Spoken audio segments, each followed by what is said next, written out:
Oh,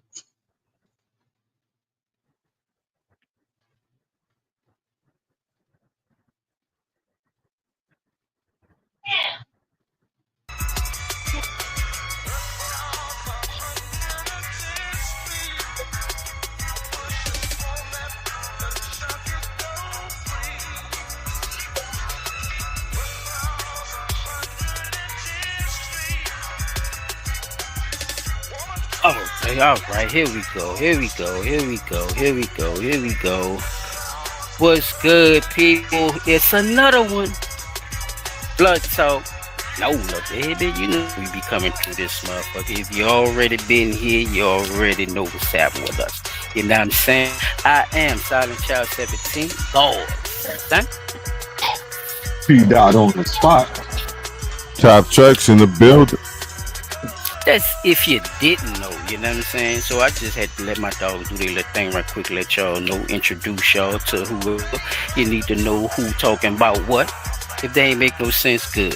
Cause we in the building and probably some of the shit you see today ain't gonna make no goddamn sense. But we gonna bring nothing but the facts, we gonna bring nothing but positive energy, but we also gonna have fun and we don't discriminate against nobody's opinion or none of that over here. You know what I'm saying? Everybody get a chance to talk and everybody gotta have an open mind and an open heart about what's going on, you know what I'm saying, and what we gonna be discussing. So sit back, relax, chill, do whatever you do, you know what I'm saying, because my dogs already got some shit lined up. I ain't even worried, you know what I'm saying, I'm just interested more than anything. So, you know, how we do, we gonna get that motherfucking other news popping, you know what I'm saying. See my dogs got lined up for me, you know what I'm saying. Why, yeah. My dogs got lined up for me. Yeah.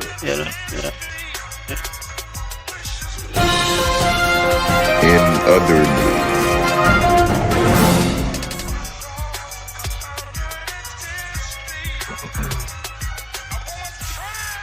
What you got for me? P, sound like you ready to get this out the way, players. It sound like something interesting. What you got for me? All right.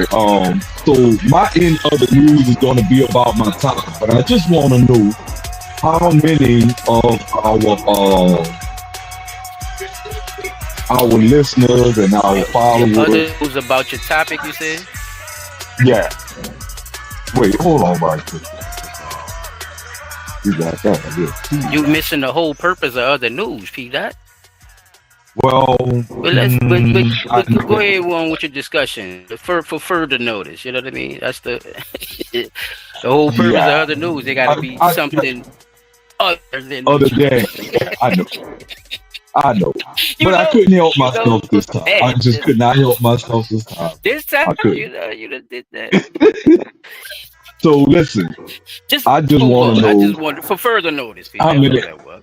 how many of our listeners and followers ever really sat down and watched some of these meet the press or the presidential addresses or like when we think about who I'm about to play. Do y'all remember this motherfucker being anything like this? And once the video play, y'all just let me know what y'all think after that. So hold on 1 second. Now check this out.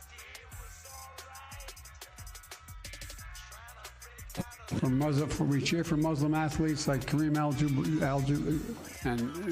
and Joan Shingang. I'm going to pronounce right. Shanga Kawawa. Ban on transgender Americans.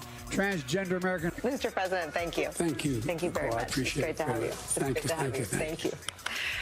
Don't go anywhere. It's a very exciting day around here. We'll have reaction. I met alone with him, just he and I, and a simultaneous interpreter 68 times, 68 hours, 68 times, more than 68 hours. All right. God save the Queen, man.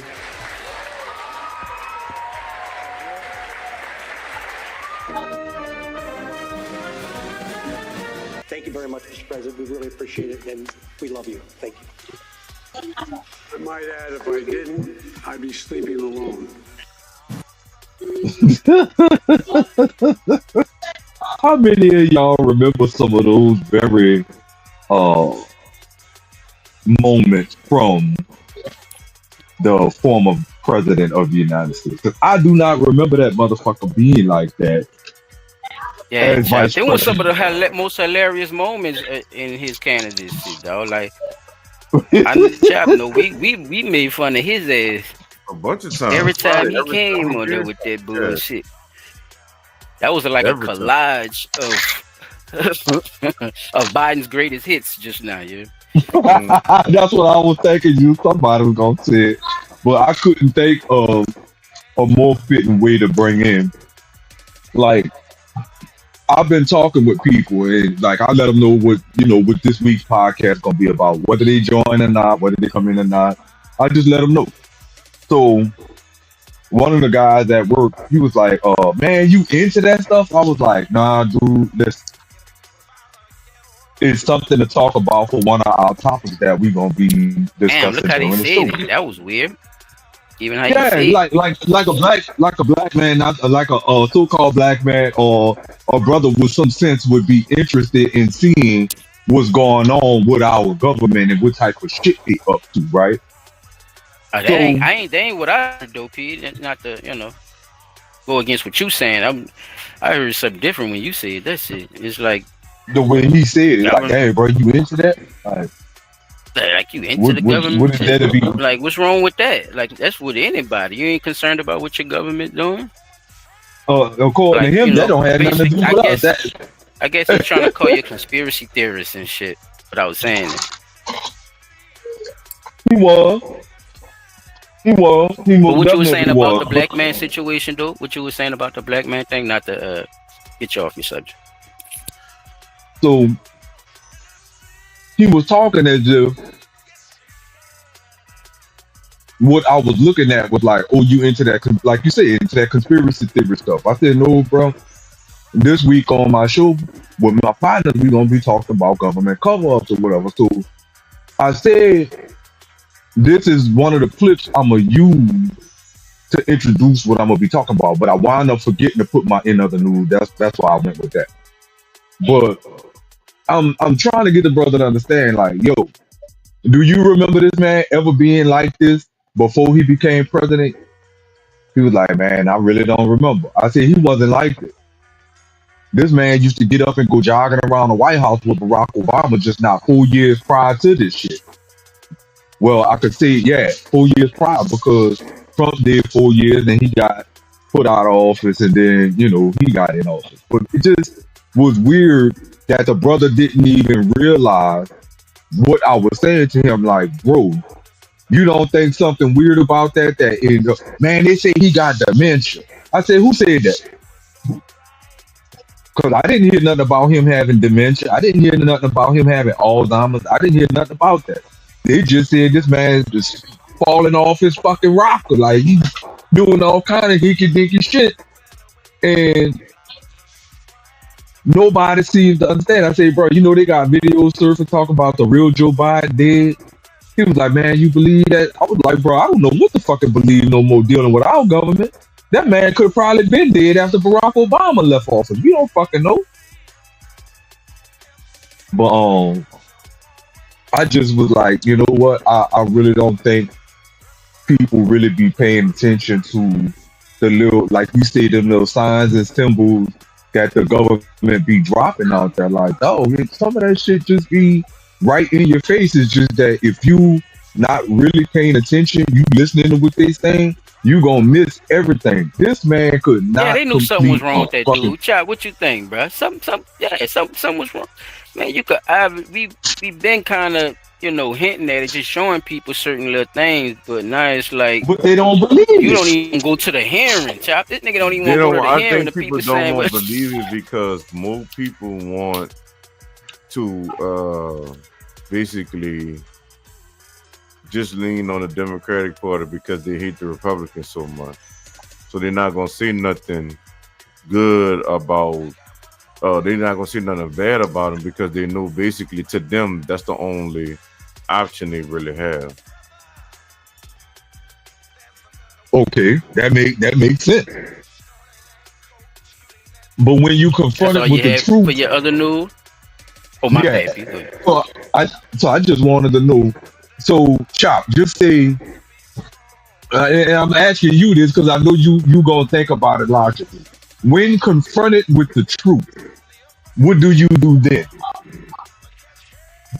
I mean, you know what the government does and what people do is two different things. You know, a No, person.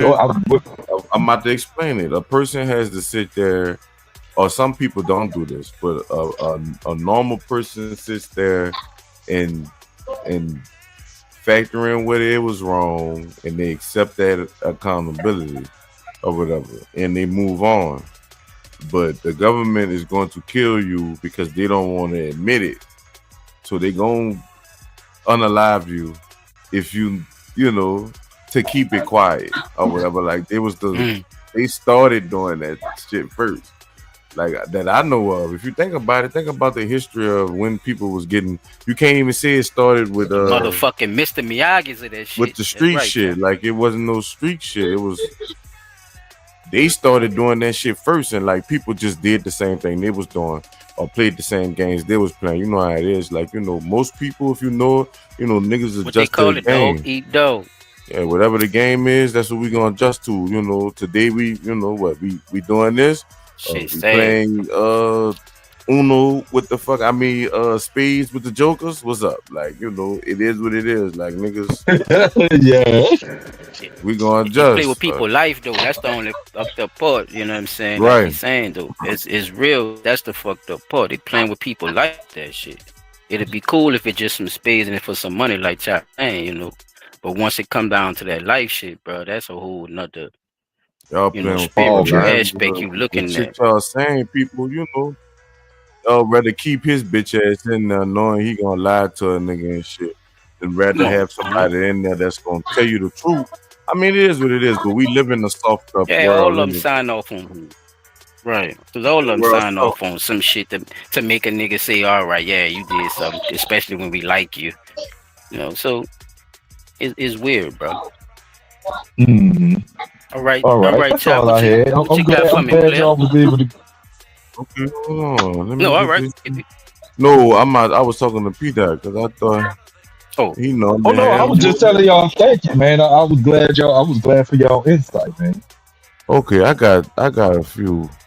Honestly, not really, but you know, I know we got our limit. But I gotta at least talk about how these niggas is picking these little children you know, up. you get And, your automatic high 20, so you good.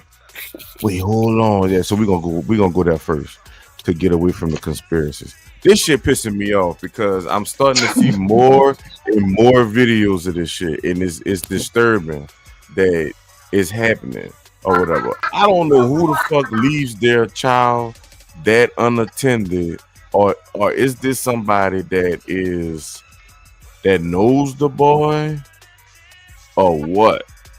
But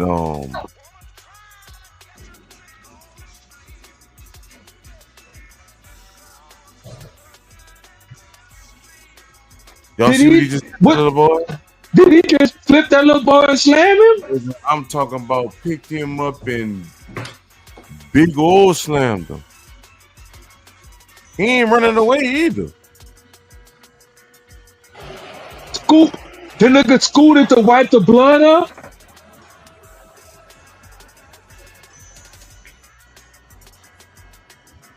I'm gonna let the video keep playing. I ain't gonna stop it. I don't think the audio must not be playing.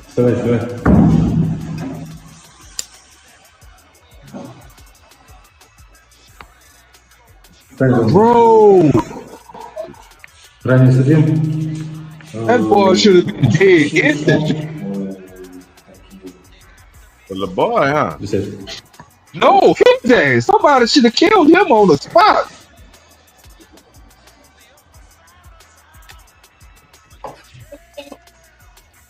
That man just picked that baby up and floop, pop.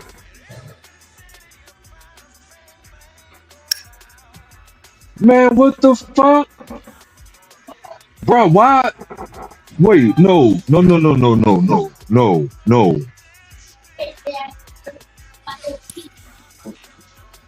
Okay, okay, so yeah, I'm like you, child. Why the fuck was that child standing that close to that man in the airport in the first place? Where was the parent with an S at?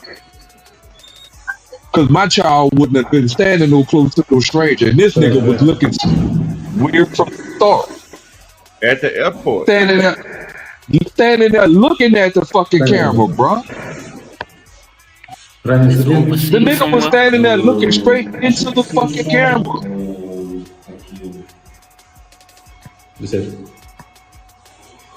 Looking at the camera. That's why I said this is not my first time seeing nothing like this. This like, and it ain't with the same person. This, and within the last 2 weeks, I've seen 2 instances of this shit happening. Just like this. To see the child right there, walk by the child. It was a little girl the first time. Picked the little girl up and slammed her. What is wrong, bro? I can't say what is wrong with people.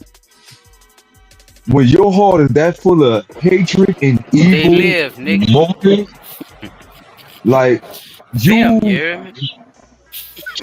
Not us, them. damn, right? What Fucking you, horror show. bro? I can't even formulate what's going through my mind Do you right have now. military It's like, background? That's some Manchurian Candidate type shit. That nigga. And it did look like what somebody the could, like, the little boy looked like he was walking up to him. What the hell was going on? the moment has been What was the heavily. mama doing? Where was her back? That's what I'm saying. When that bitch was stealing from me. That shit crazy. Yeah, because I was trying to read Come that. on, Ron. What they That's said pure his name fucking was? evil, though. Did they say what his To name make was? somebody do that, or he did that his own, man. No, they don't give his name or Fucking evil. nothing. Now, Don't give his that's name. something else I say, bro. I was talking to one of my coworkers about this. I said, if y'all ever notice when a black man do something, they put his name, his picture, where he from, how old he is, where he lived at, all that shit get on the news. But when a white dude do something, they don't even mention the motherfucker name. They just say a man killed his entire family today. They just say a man. They don't say nothing about where he's from. And the only reason you hear about where he's from is where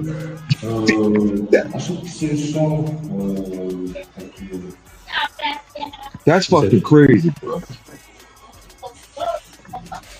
Yeah, bro. I mean, I don't even know what to say.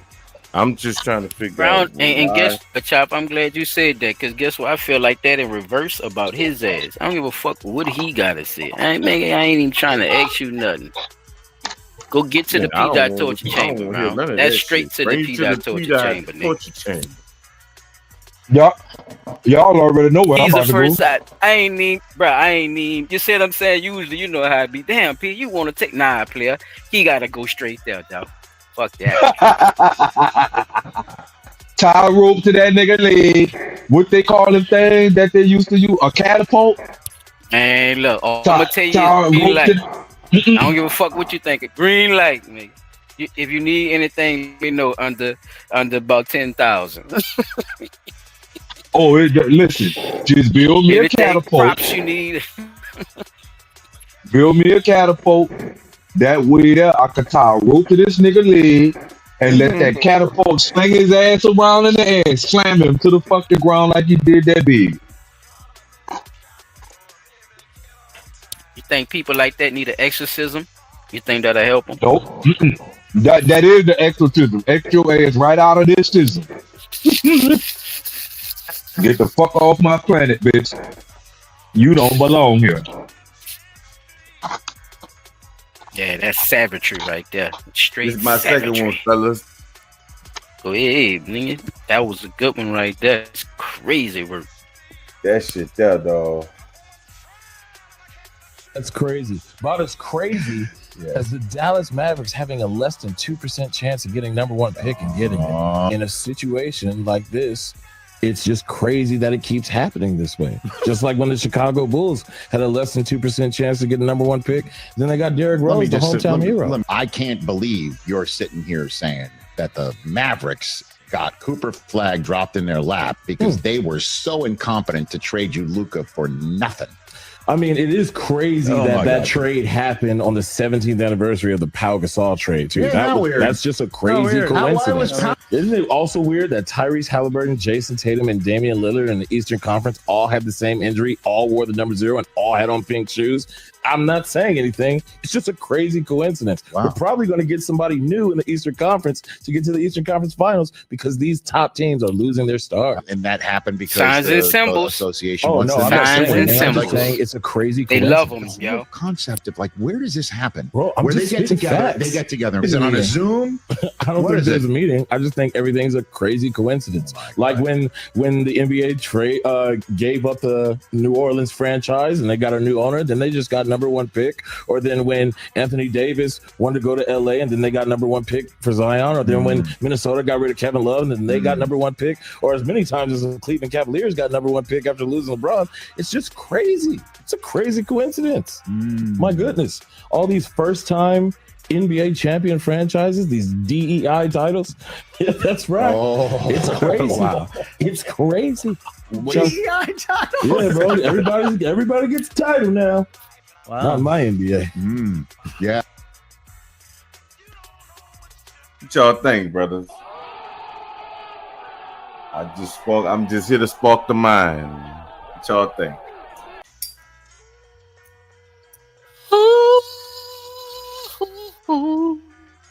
That's what I think, nigga. I will say this. They just letting you For know. him, they put that shit. Y'all. They I put run it shit, right in that's you. all that is.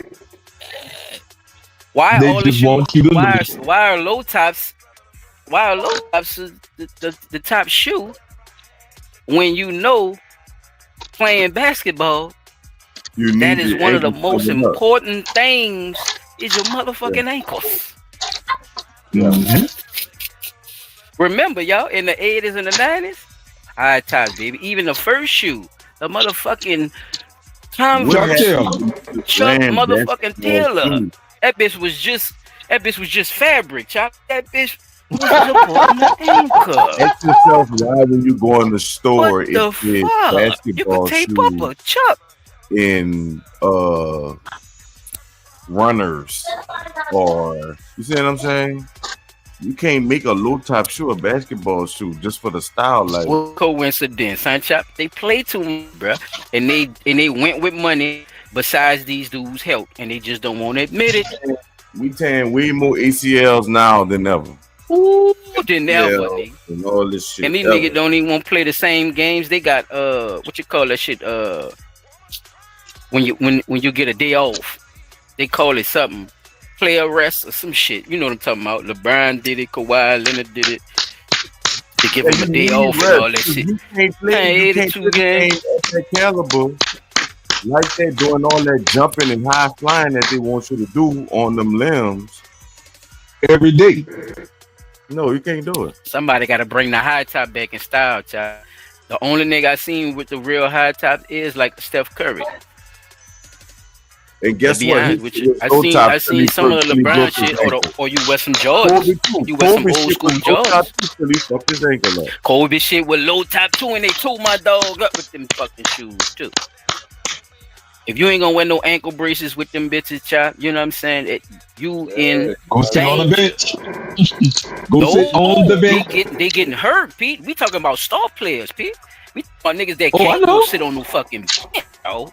You feel me? You know they have it because football players use it. They have. I mean, though, like if you take shit right then, you can't play. I get what you're saying, though. That you can slide on or put next to your shit that's on a fucking in a broke foot or work like a regular one. Yeah, and they got all types of shit. I seen that shit. Yeah, I seen that shit. Tape that motherfucker up so good. Oh, they be shooting them and everything, all in the kneecaps and shit. I already know. Yeah. Wait, go ahead back out there. I don't feel nothing no more. That bitch straight. That bitch toe like a motherfucker. But yeah, that's all I had, y'all. I just want people to see that. Because New Orleans been What a had coincidence, man. to move up like that, but we ain't give them a chance. Signs and symbols, Chuck. He's telling the truth. That's just showing people that they run shit without telling people. I run shit.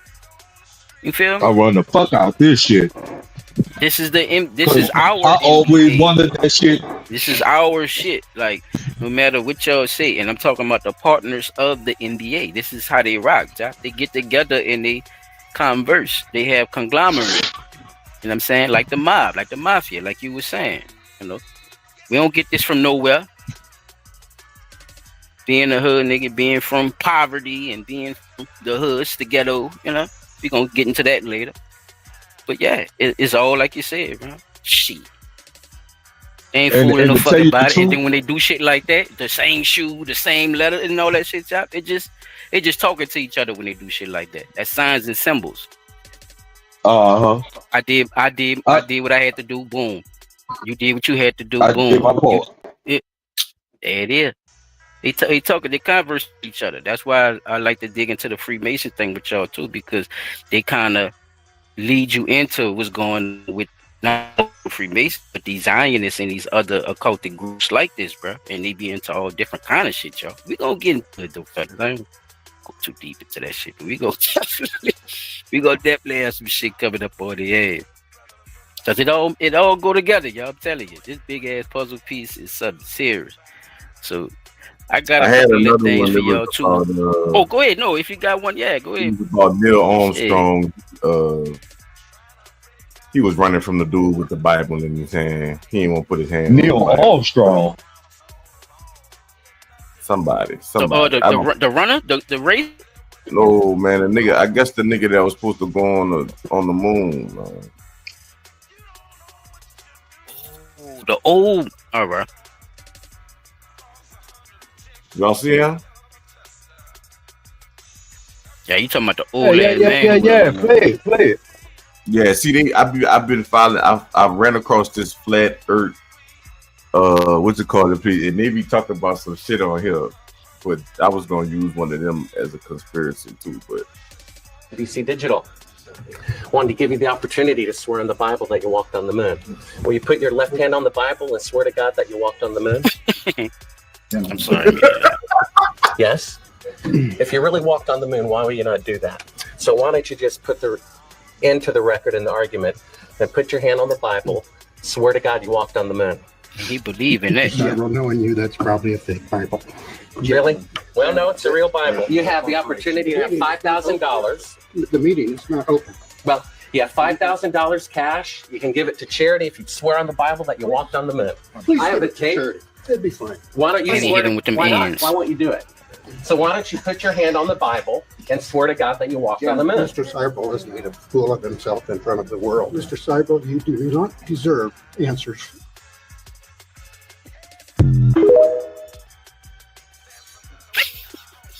He don't want to do it because he know he didn't do it. And wait, why he said the left hand? I thought you supposed to swear on the right. I wouldn't give a fuck what hand. He wouldn't. None of them bitches on there. I thought so too. Some of the presidents, I think, fucked up too with that too. P. I'm glad you said that. I thought it was the right hand too. I might be wrong. You gotta put the right hand. You gotta put the right hand on the Bible and raise the left hand in the air. I do solemnly swear. Like, come on, man. I know fucking well right.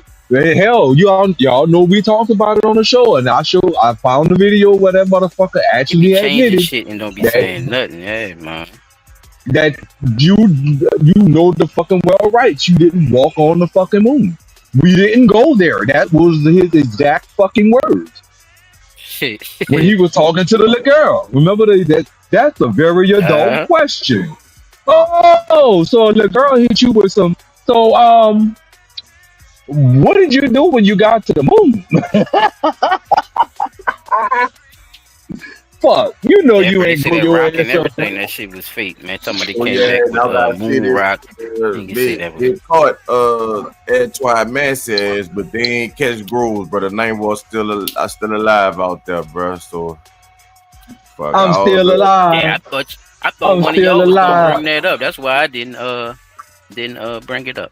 Yeah, thought me one of y'all either. was That's gonna why have. I thought one of y'all was gonna bring it up. I didn't know. I didn't know. Yeah, I heard about it didn't early. see nobody had it, Got so that I boy just- in Holly Grove too. I said, man, this is crazy. Fuck that man in Holly Grove. Man, in Holly. Hey, bruh. You gotta put it in the context though.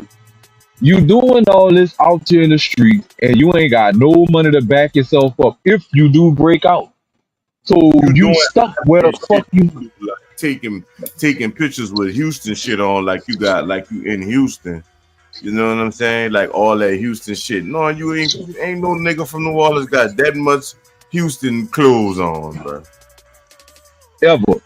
The Rockets, this Houston Rockets, that boy. Fuck no, you ain't no fan of Houston that bad. Yeah, I don't know. He was trying to. I'ma Then be you honest with you did like nah. The thing was, you using people's computer not knowing that the IT department is going to use the IP address to track that location. I think that dude. Like, why the- bro, they just got tired of that shit, bro. Because they probably knew where you was at the whole time. That's what I believe. Yeah, they knew. Yeah, they fucking knew. Because If you go through all their phone records, everybody was in communication when they found out he was out, right? So 9 times out of 10, he gonna reach out to the closest person to him at that time. He Boom. hid in cousins' houses and shit that was out of town and all that. Like, man, no, some dudes like you ain't go nowhere, nigga. You stay here the whole time. The whole fucking time. It sound like The whole time. And you just was here, and everybody just was quiet about it until that one person that had been saying, "No, bro, we need to turn that nigga in." That nigga said, "Fuck it, bro. Y'all gonna have to do me something because we about to turn that nigga in." That's what I think happened. Yeah, The because reward they money did, got big enough. They did say, they did say that. Yeah, well, it did get big enough, like you're saying. They did say that the person who said something will get their money. The lady said it on the news. I said, "Oh Come on, shit." man. We gonna get the money. We gonna put money on your books, nigga. Stop acting The stupid. boss. And then she gonna say, and the thing is at 50,000 for the other dude who Yeah, they about to have to raise that to 100. Cause that nigga out the 9 wall. You heard? And then you know how that go. And that dude, You know how that shit go. that dude, them dudes ain't hurting for no money or nothing like that. 50 ain't shit. They probably got that already. DD504, the Gaming Pro. What up? Gaming Pro dying laughing, love. Already, man, ain't worry about no 50. DD say that's right. Up the states. You them bitches make that bitch 150, 200,000 or something. Make that bitch a $500,000. You really want them that bad? Put your money where your mouth is. We know you got it. We know you got it. 300 plus billion, 300 plus million, 300. Wait. When we did that bill on the budget for the police department, it was at that time was like $389 million, right? So you telling me you can't put up a $500,000 for a reward for the capture? Huh? They can put up I know. I'm just saying. You really want the $50,000? Ain't shit. You can't buy a house with that. You can't move. No, you can move. You could put a down payment on a house. But motherfucker, I wanna be where the white folks at. Well, when motherfucker come rolling through my shit, them white bitches be in the window looking like, who the fuck is that? Let me call the police on this strange ass car in my neighborhood. You could get your little car, and after you get in your car, you could put some money up, and you might be able to get a down payment on a house. Yeah. You ain't about to buy no house. I mean, $500,000 can buy a house in a nice neighborhood. Help if you do what you're supposed to do with it, but at the end of the day, it's not enough for for somebody to get their people up, and they know if they get their people up, it's a good chance something could happen to you.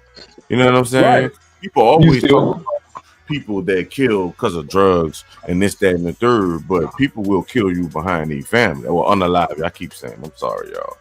Will unalive you behind their family. You know what I'm saying? Right. Straight up. That's my people. I don't. Why you ratted on my people? We about to come. You know what I'm saying? This, that, and the third. Yeah. They got people that take their family that serious or whatever. Just like they got people that don't and probably said, "Look, I'm gonna turn them in and just get this money and fuck. I'm gonna put something on his books." This shit coexists. That's right, my nigga. That shit coexists, and that's the life. What your boy said. That's the life you chose. The hustle. You can't stop it. Not. Yeah. That profit get flown out Vegas. Anyway, let me move on then, Top Track, but let me get this out the way. The motherfuckers, I got a crazy motherfucker too, chap. I just realized that. Let me play my crazy motherfucker, chap. This shit crazy. County man is a person of interest in a gruesome death investigation. 56-year-old Charles Edward Antwine is charged with desecration of human remains. Deputies were helping Brunswick County deputies in the search to find Christy Ward when they saw a car's roof in Lynch's River boat landing at Riverside Cemetery near Pamplico. They say the license plate led them to Antwine, and when they went to check his home, they say they smelled a bad odor and then found him on the couch along with 3 plastic containers containing dismembered human remains. Christy Ward's son spoke during the bond hearing. This is just wrong. I'm up there thought about it. No matter what she's done in her life, she's overcome so much. And she's been through so much. She just lost her father, and he was the only one that she had left other than her. Florence County Sheriff TJ Joy says Antwine is not talking. He says Ward and Antwine were a couple, but it's not clear if they were married. Joy says this is one of the most horrific cases he's seen, and it's impacting his deputies because of what they saw. A judge did not grant bond for Antwine. He remains behind bars.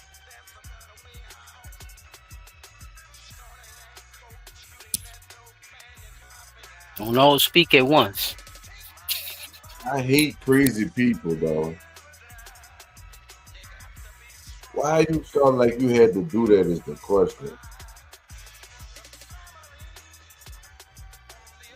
Come on, Torture Chamber. Yeah.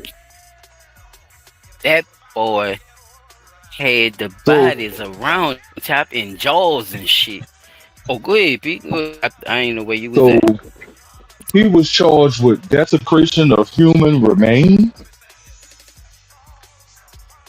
County man is a person of interest in a gruesome death investigation. 56-year-old Charles Edward Antwine is charged with desecration of human remains. Deputies were helping Brunswick County deputies in the search to find Christy Ward when they saw a car's roof in Lynch's River boat landing at Riverside Cemetery near Pamplico. They say the license plate led them to Antwine, and when they went to check his home, they say they smelled a bad odor and then found him on the couch along with 3 plastic containers containing dismembered human remains. Christy Ward's son spoke during the bond hearing. This is just wrong. I'm up there thought about it. No matter what. Okay, you can cut it. You can cut it. So much. So you won't hear the anchor. They tell you a little bit more. Oh, go ahead. it sounds like this nigga was taking in people and eating them. Plastic containers. Possibly. Plastic containers with human remains in it. Y'all get to the house, y'all smell a bad odor. You find him on the couch, and around him or near him was 3 plastic containers of human remains. That motherfucker was eating them people.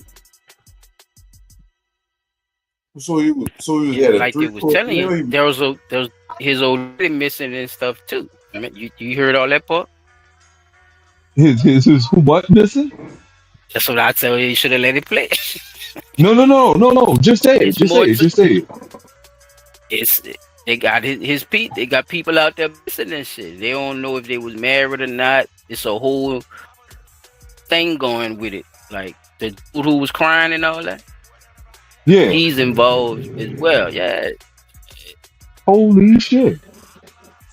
Yeah, Grandpa cutting up. That's what I'm saying. The remains just like the hot dog wieners.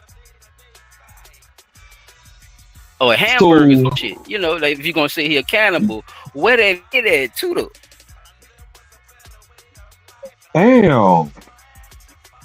This nigga was Hey, Chef bro, Boy he on ain't saying people, nothing. man. He in there quiet as a mouse, and they just walked him out of it. Like you said, they gave him the good old boy treatment. Bro. How they rolled him out of the court. Yeah.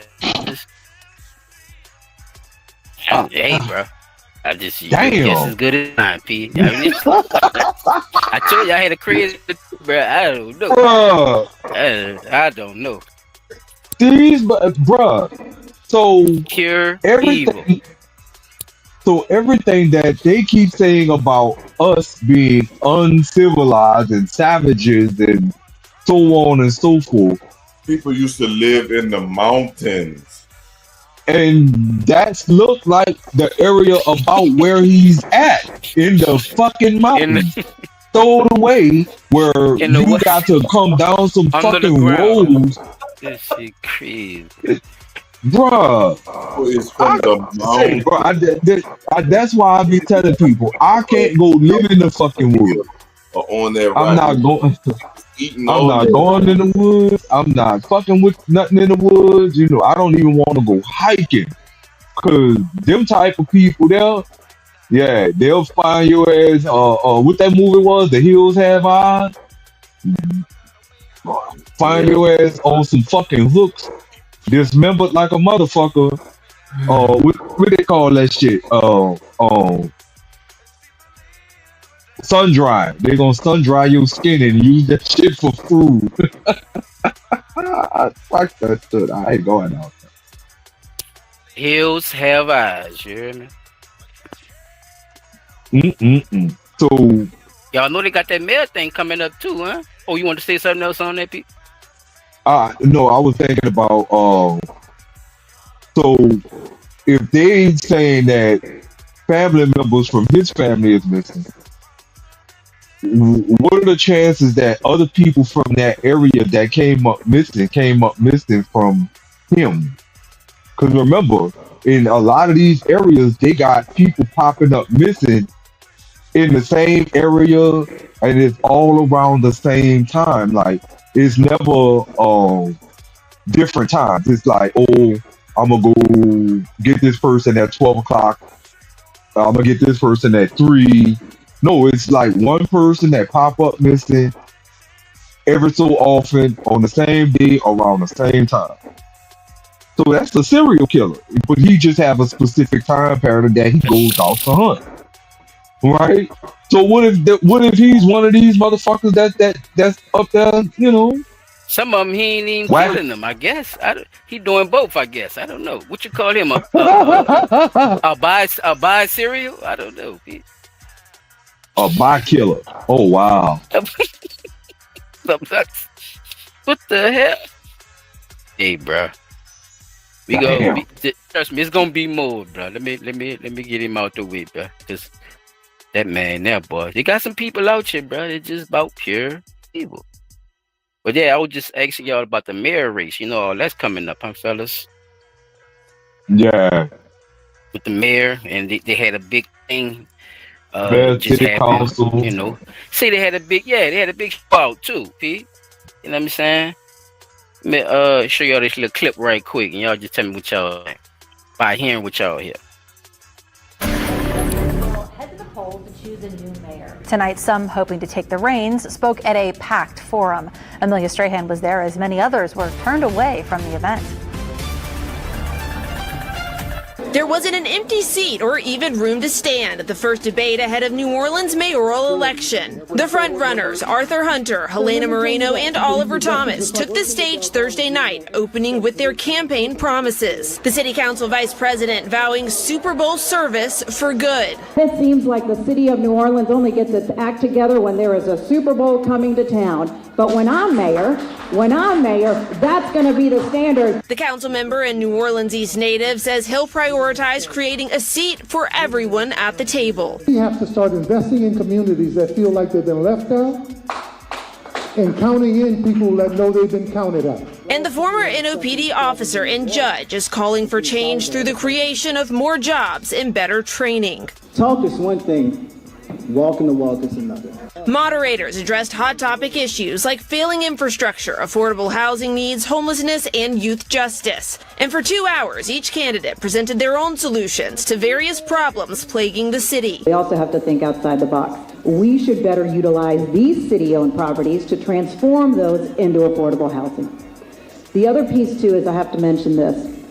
We need to merge sewage and water board and public works and have one person fix the problem. Why don't we have a youth opportunity task force with parents and nonprofits and agencies? Renita Collins, Ricky Twiggs, and Tyro Morris are also running for mayor. Collins and Twiggs attended the debate but did not participate. In New Orleans, Amelia Strahan, WWL, Louisiana.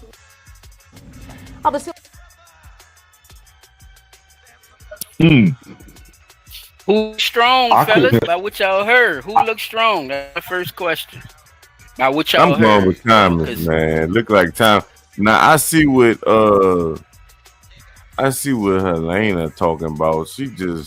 That's just more policing, like just more harassment of people. The shit she talking to me. Fluff. New Orleans all the time. The only time New Orleans want to get their act together is when they get a Super Bowl in town. But when I'm there, that's gonna be the standard. No, the fuck that's not, bitch. Cause y'all have had as long as Helena Moreno and Oliver Thomas, and I don't know the other guy, he's probably a new member on the city council or whatever like that. As long as these motherfuckers been sitting up there, y'all as city council want to make that push now when that push should have been happening a long fucking time ago. You want to talk about affordable housing? There has been nothing but blighted housing, and now you're saying, "Oh well, we could take these city-owned properties." That's the whole purpose of this, though. Yeah. No, wait a second. Right? Wait a second now. That's the whole thing about you running for the office. You say that you're gonna be the one that fix it. Yeah, but we know fucking well right it's not, because at city council. Who you think is the strongest? Is my question. Who you think is the strongest? I'm gonna say. I don't know what the other two candidates that were there say, but from what I hear right now, or just from that clip, that's what I'm saying. Just that little clip I played. I'm gonna say Oliver Thomas looks like a strong front runner. Okay. You know what I'm saying? I'm gonna give it to Oliver Thomas, but I'm just like this. You know, Helena Moreno left WDSU to go be a city council member. What, almost a decade or two ago? No, I'm not. No, listen. I'm about to talk about all they motherfucking ass. I don't know him, but even as a motherfucker, you as a judge and as a former, you as a judge, as a former NOPD officer. You know what's going on out here in these motherfucking streets. So you should have been using your influence as a former judge and as a former NOPD officer to say, hey, this is what we need in the streets. This is what I plan on doing as your candidate for mayor. This is what I did as city council member. And, I fought, I did this. I don't hear none of that from him. You see what I'm saying? It's just you sitting back letting them talk, because you don't want to have too much to say to make yourself sound like an ass.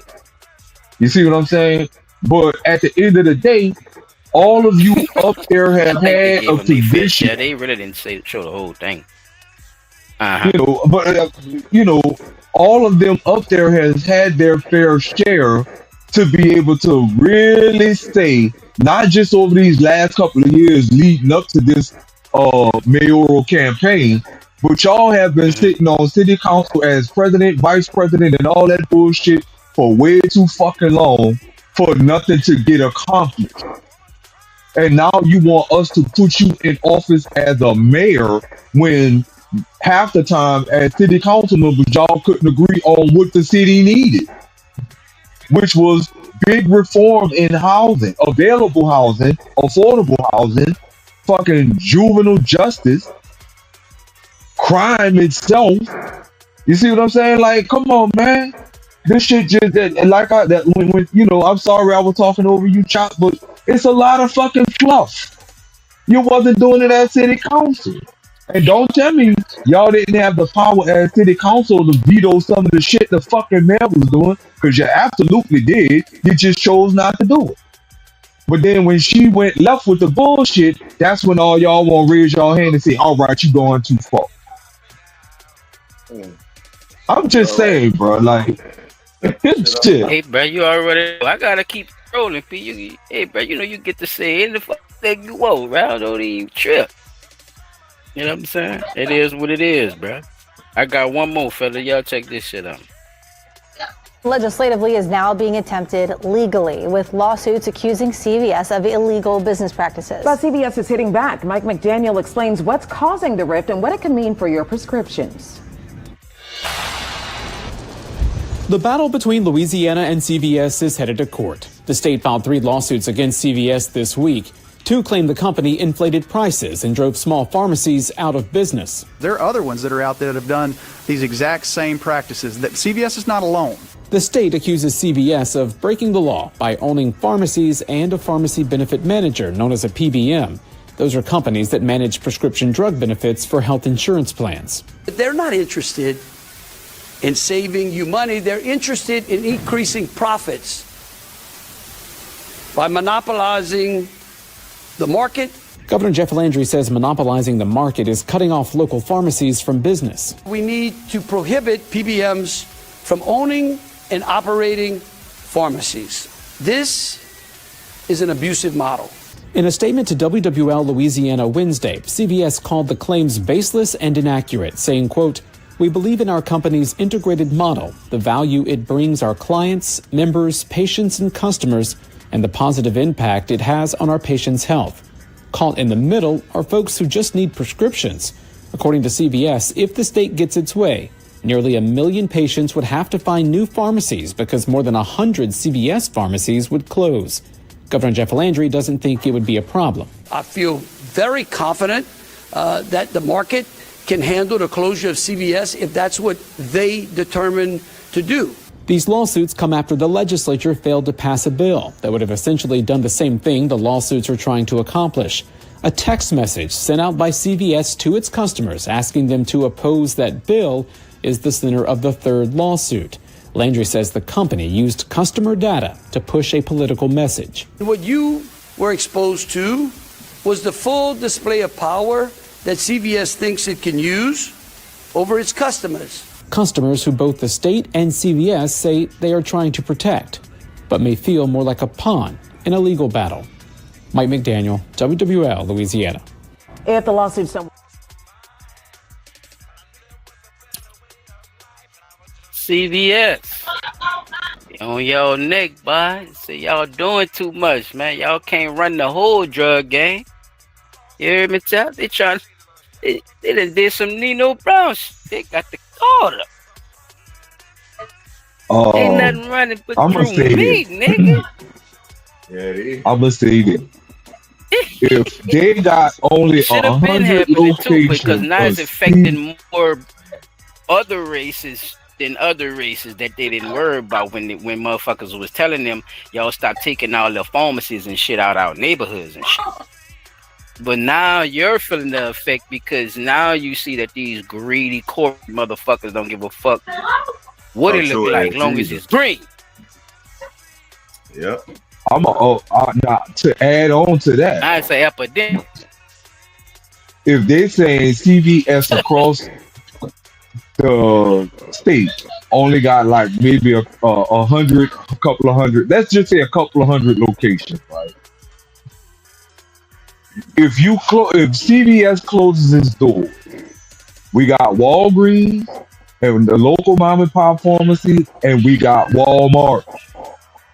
Who would have the bigger monopoly on pharmacy then?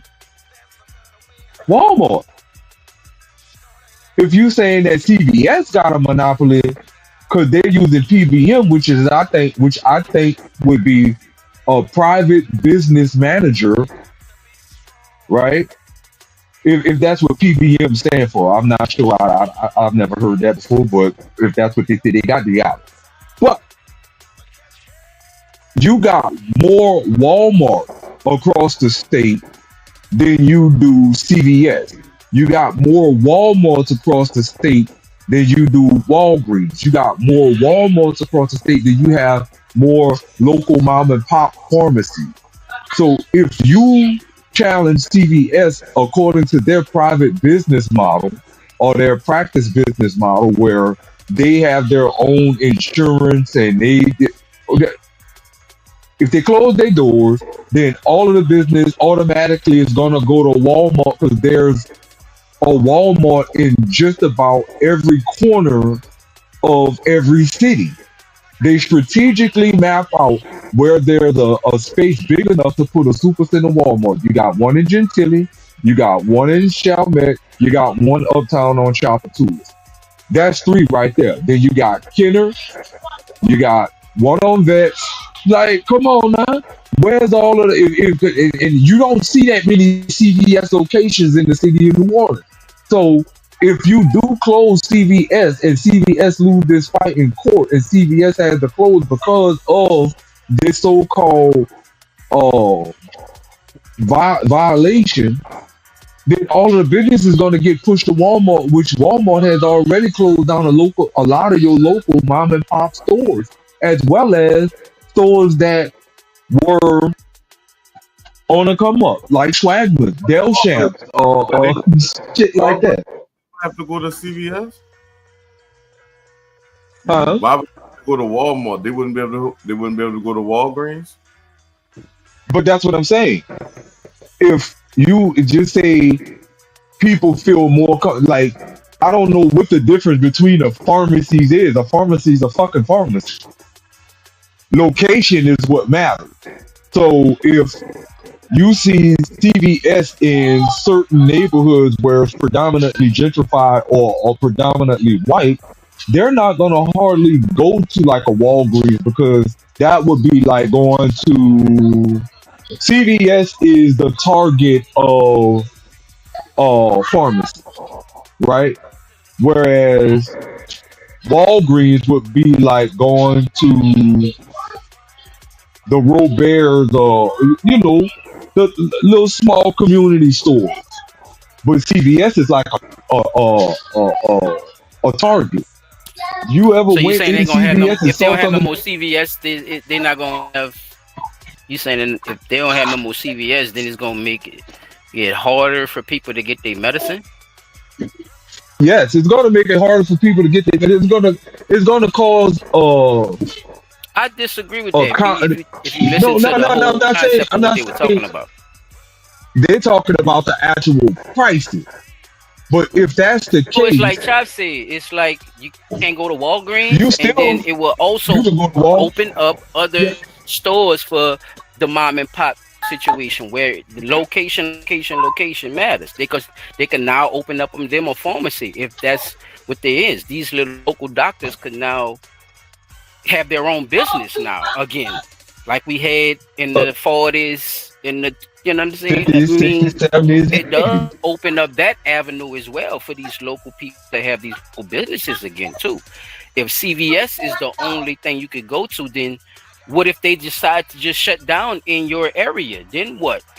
Even if they wasn't getting sued or wasn't on this situation, it's still their business. They could do what they want to. They could shut down what they want to. I think that's why the people is having a problem with that, because if they do decide to do that without getting sued, then you're still leaving people stuck the fuck out because you control that whole fucking area. So they need to be other people that's there so them people could get their guy medicine.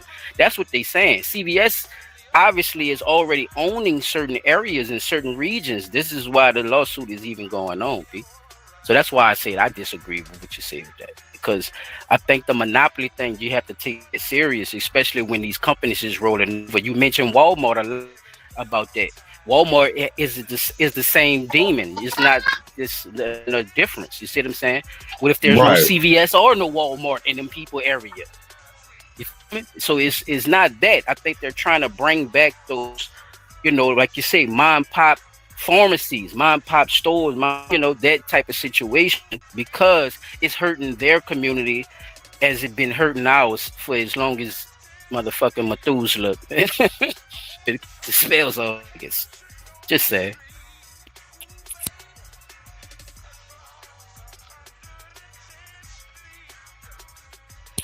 But that's all I had for other news, though, y'all. You know, with that situation, it's crazy though. We gonna see what's gonna happen with it though too, because it's definitely more to come. It ain't like it's over with. Everything is still in place. So, hey, bro, government cover-ups, fellas. The government be covering up shit, and guess what? We gonna talk about it today. Give a damn what they say. Government cover-ups. Mine today. Get it. I'm gonna get straight to it. There's a situation going on, and sometimes people believe that it happened one way when it happened another way. And what I mean by that is, I mean that being in poverty, living in certain areas. Why it's so damn hot in your goddamn area? Everybody got their conspiracy theories about this and that and that's this. But when you bring the facts and you really find out what's going on with people who do real research and really figure out certain things, you gotta sit your head back and listen, fellas. And that's what the fuck I did. And I found out some interesting as shit. And it's a government cover-up. It's one of the ones that I don't think we kind of pay attention to, but we kind of know it in the back of our head. It's like in our subconscious. And we talking about the hood, the so-said ghetto, the conditions that people are in. Is it because they're just stuck, that trash is everywhere? It's just because they can't get themselves together, that things ain't right, they can't do this, can't do that. Or this You're not pulling yourself up by your bootstraps. It's this, yeah, and we ain't got no goddamn shoestrings. What is really going on? So we gonna get into some of that, fellas, and I just want y'all to sit back and listen. Y'all ain't really gotta comment too much.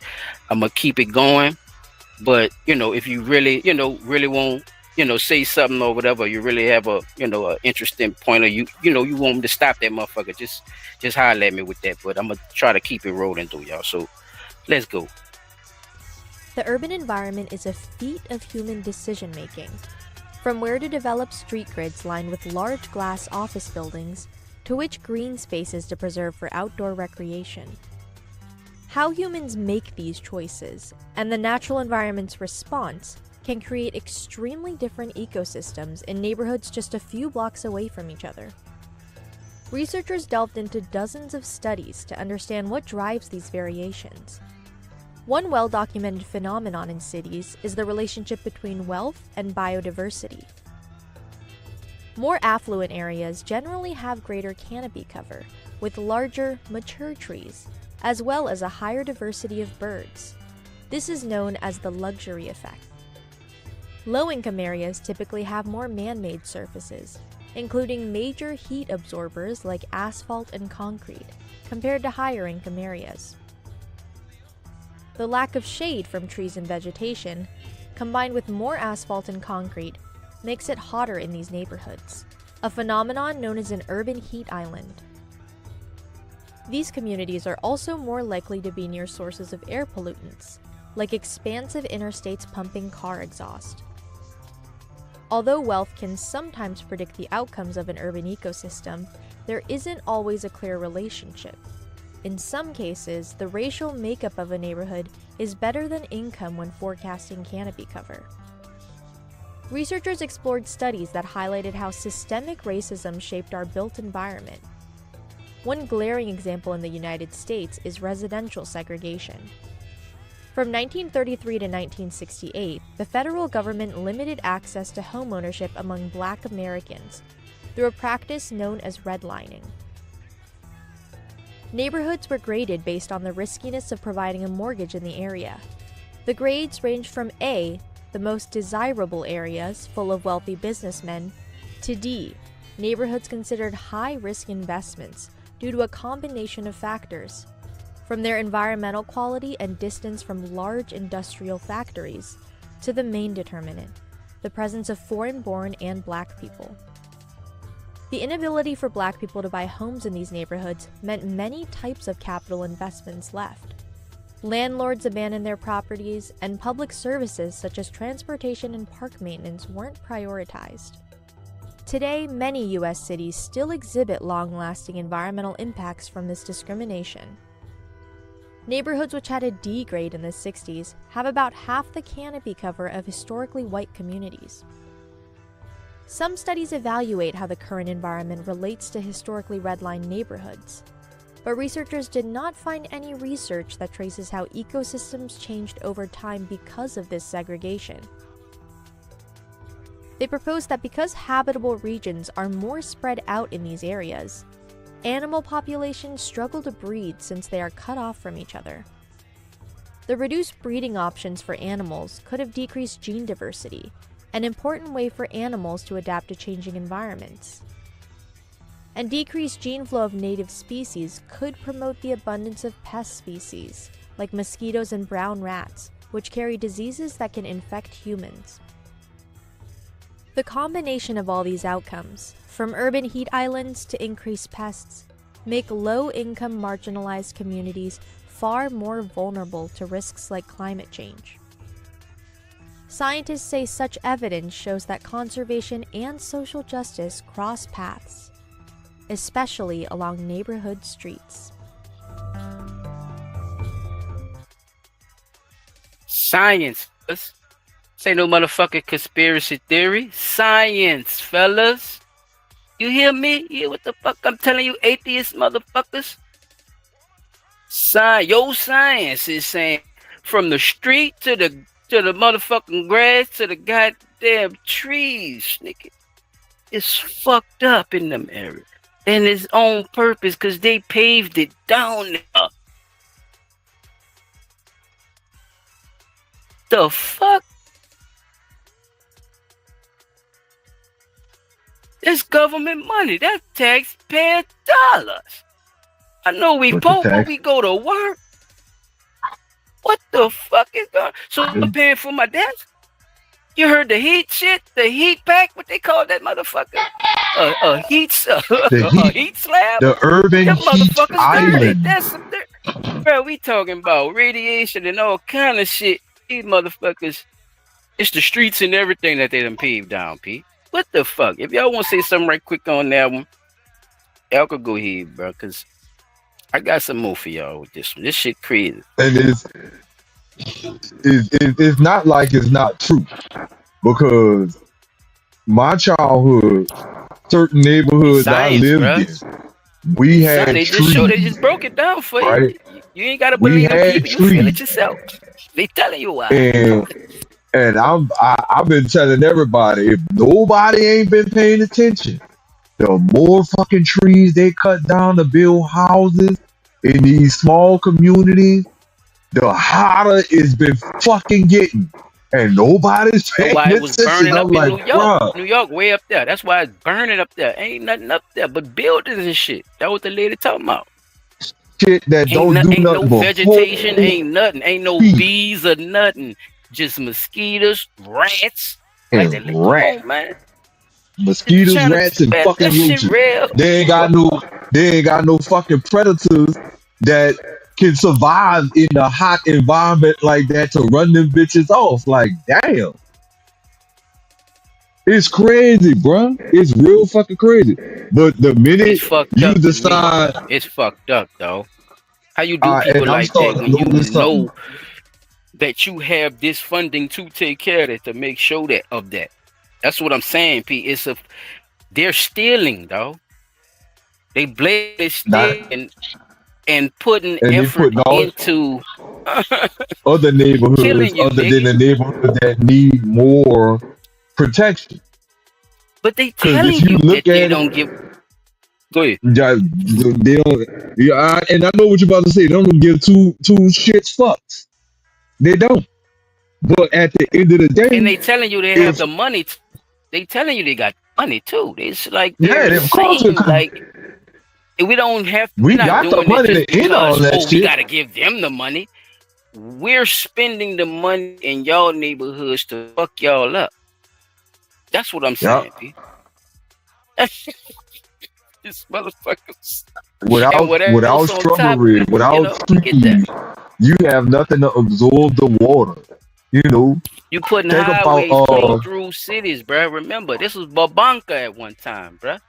This was nothing but vegetation and all kind of shit running around this highways, motherfucker. factories, Bruh, all kind of shit. they had no business, and they did this and then they're all these so-called said cities, bruh. They're gonna get into that a little later, but it's like this was on purpose, P. I'm telling you.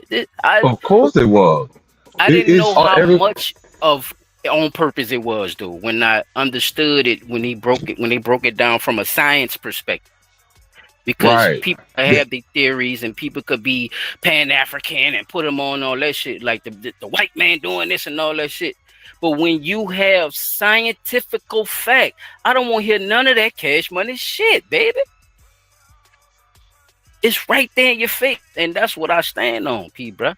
I don't give a fuck if it makes one side look better than the other and all that mad shit. Then that means people did some fucked up shit. Man, the fuck up. Right. Because at the end of the day, because at the end of the day, if you really look at it, you could have, like, a lot of these areas where I'm noticing they're planting trees at. You're planting trees in areas where there were none, right? And the areas where they had trees at, look, and the areas where they had trees that used to come out the ground.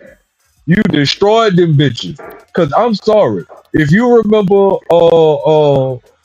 St. Bernard Ave, trees and all kind of shit growing before through this Katrina. man. Yeah, I'm about to tell you, bro. If you remember St. Bernard City Ave Park, before Katrina, that's why nigga, nothing but fucking oak trees they around show that you how it bitch. used to look. Man, that shit. I ain't give a fuck how deep it got in that fucking project, but when it got hot and them niggas went to go and sit on St. Bernard under them trees, nigga went to chilling out.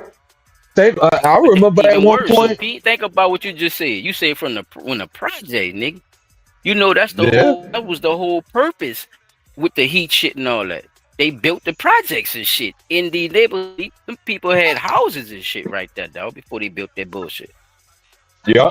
So just imagine how many trees they had shade and shit before they built projects. Like they really fucked over a whole area and making it seem like this is how we want it to be. No, that didn't happen. The government actually separated neighborhoods and areas and did certain shit to one that they wasn't doing to the other, but claiming equality. Like they totally fucked over people, right? Completely, and they look like your ass. This is by science, P. This ain't no theory, nigga. It's science. This shit is in little tubes that's blue and red and shit, P. And they put together and make colors, nigga. You feel me? There's somebody who strategically thought about how this shit gonna work. And I gotta give them props. They We can take the area with them.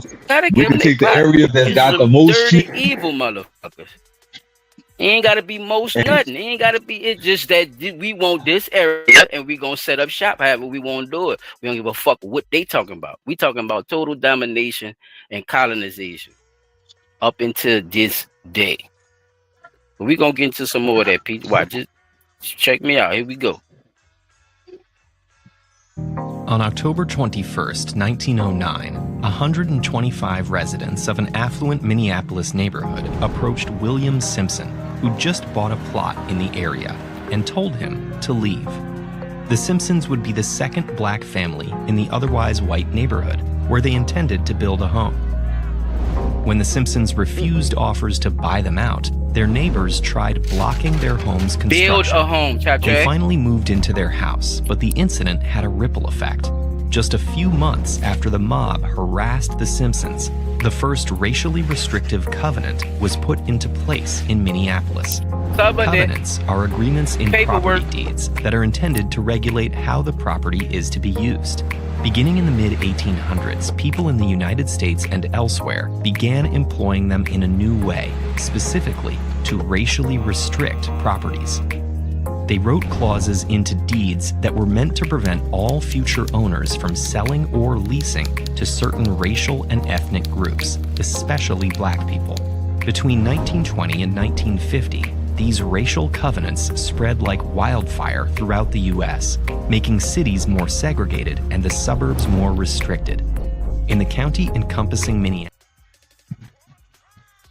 Can we say homeowners association? I'm Can gonna we say start right there. homeowners association? We gonna get into a lot of that. Chop, I want to hear Chop what you got to say on that one right quick before I roll on. Man, that's crazy. But see, I think It's people design, don't nigga.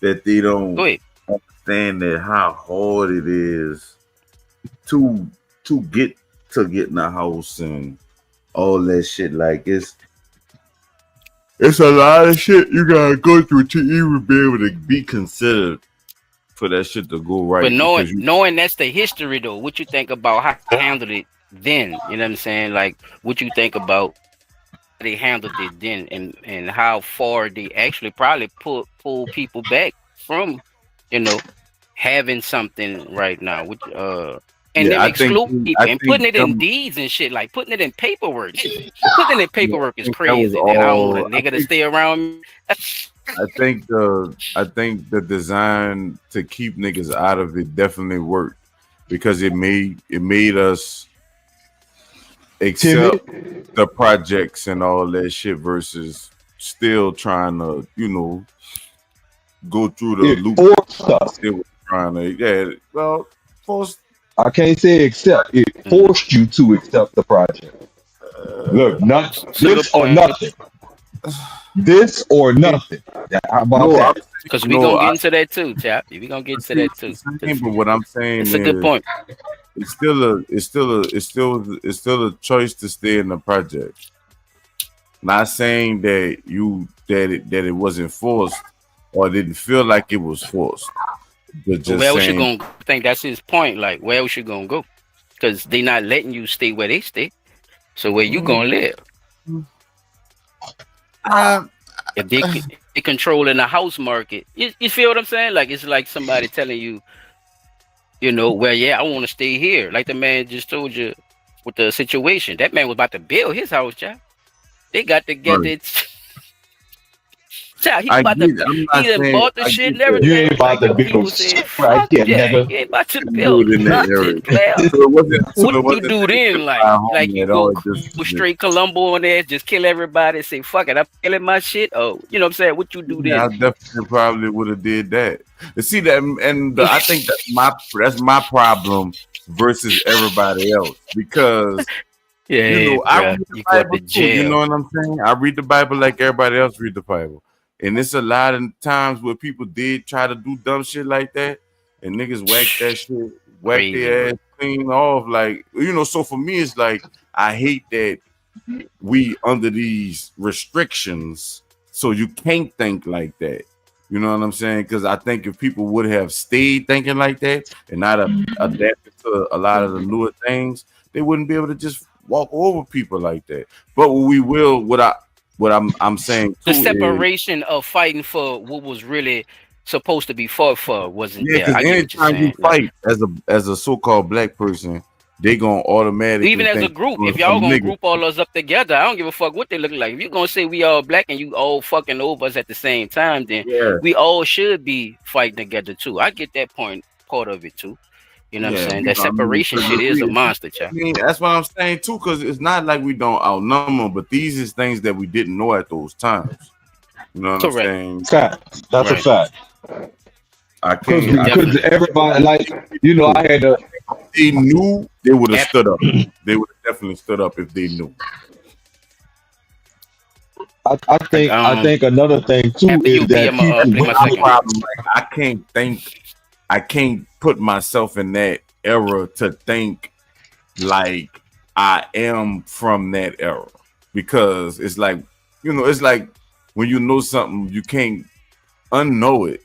Like, you see what I'm saying? So every time I see shit like this, most of the time, not all the time, but most of the time, just me being honest, I'm like, only if they knew like I think they would have done differently. Because sometimes I think they know and they don't do differently.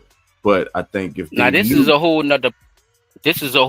No, you gotta. It's a great point though too, because at the same time, I think this is I'm presenting this as well, Chop, because at this time, this was kicks for them.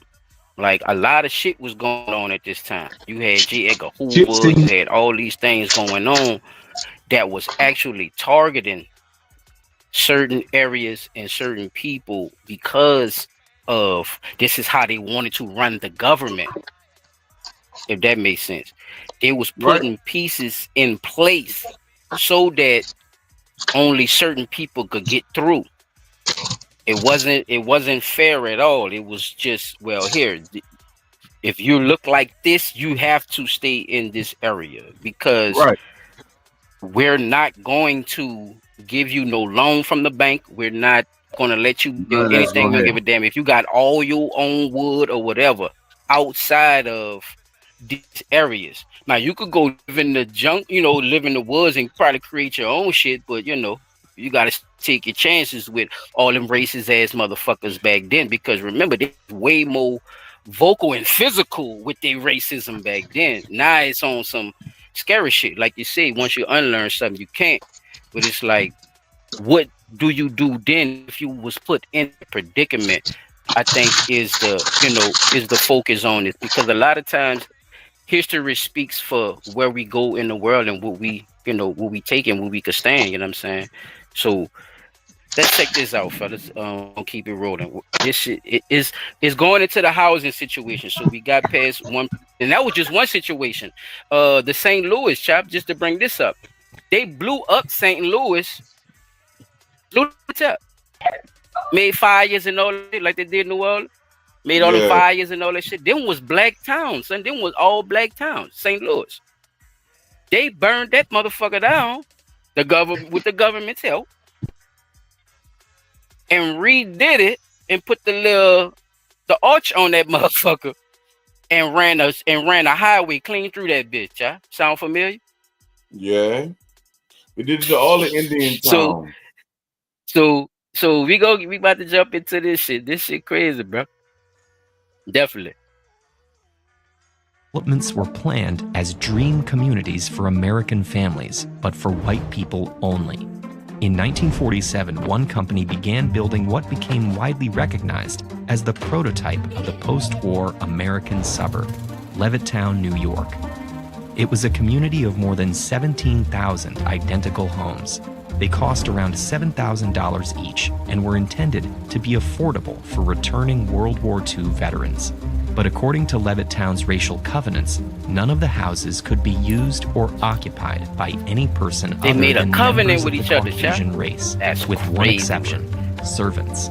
Supposed to be for veterans. 1950 and 1970, the population of the American suburbs nearly doubled as white people flocked to more racially homogenous areas in a phenomenon known. I won't stop it right there just from Chop Point. This is where they went along with it, Chop. White people saw that shit working and they started moving in that motherfucker with that same covenant.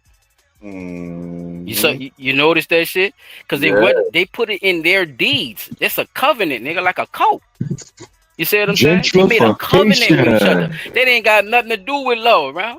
But it's in their own deeds. So it's like they all have a pact with each other that they're going to not let niggas live around here.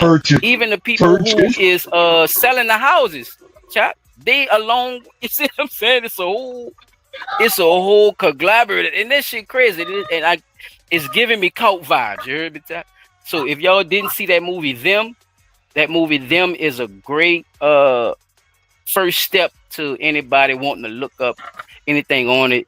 If you like entertainment as well, it'll help you, move on to digging into some research and shit about it. But this shit actually happened. I'm gonna let it finish playing. Developments were planned as dream communities for American families, but for white people only. In 1947, one company began building what became widely recognized as the prototype of the post-war American suburb, Levittown, New York. It was a community of more than 17,000 identical homes. They cost around $7,000 each and were intended to be affordable for returning World War II veterans. But according to Levittown's racial covenants, none of the houses could be used or occupied by any person other than members of the Caucasian race, with one exception: servants. Between 1950 and 1970, the population of the American suburbs nearly doubled as white people flocked to more racially homogeneous areas in a phenomenon known as white flight. The suburbs spread, replacing native ecosystems with miles of pavement and water-guzzling lawns. And their diffuse layout necessitated car travel. American automobile production quadrupled between 1946 and 1955, cementing the nation's dependence on cars. Federal programs like the GI Bill offered American veterans favorable lending rates for buying homes, but it was difficult for people of color to take advantage of such resources. Racial covenants restricted them from certain neighborhoods, and at the same time, government programs labeled neighborhoods of color bad investments and often refused to insure mortgages in those areas. Therefore, banks usually wouldn't lend money to people purchasing property in neighborhoods of color, a practice that became known as redlining. So instead of owning homes that increased in value over time, creating wealth that could be passed to future generations, many people of color were forced to spend their income on rent. And even when they were able to buy property, their home's value was less likely to increase. The suburbs boasted cul-de-sacs and dead ends that minimized traffic. Meanwhile, city planners often identified red-lined neighborhoods as inexpensive areas for industrial development. So, the massive freeway projects of the mid-20th century disproportionately cut through red-lined neighborhoods, accompanied by heavy industry and pollution. As a result, many neighborhoods of color experience higher rates of drinking water contamination, asthma, and other health issues. People targeted by racial covenants increasingly challenged them in court, and in 1968, they were finally banned under the Fair Housing Act. But the damage had been done. Racial covenants concentrated wealth and amenities in white neighborhoods and depressed the conditions and home values in neighborhoods of color. As of 2020, about 74% of white families in the U.S. owned their homes, while about 44% of black families did. That gap is greatest in Minnesota's Twin Cities. Across the country, neighborhoods remain segregated, and 90% of all suburban counties are predominantly white. Some landlords' real estate.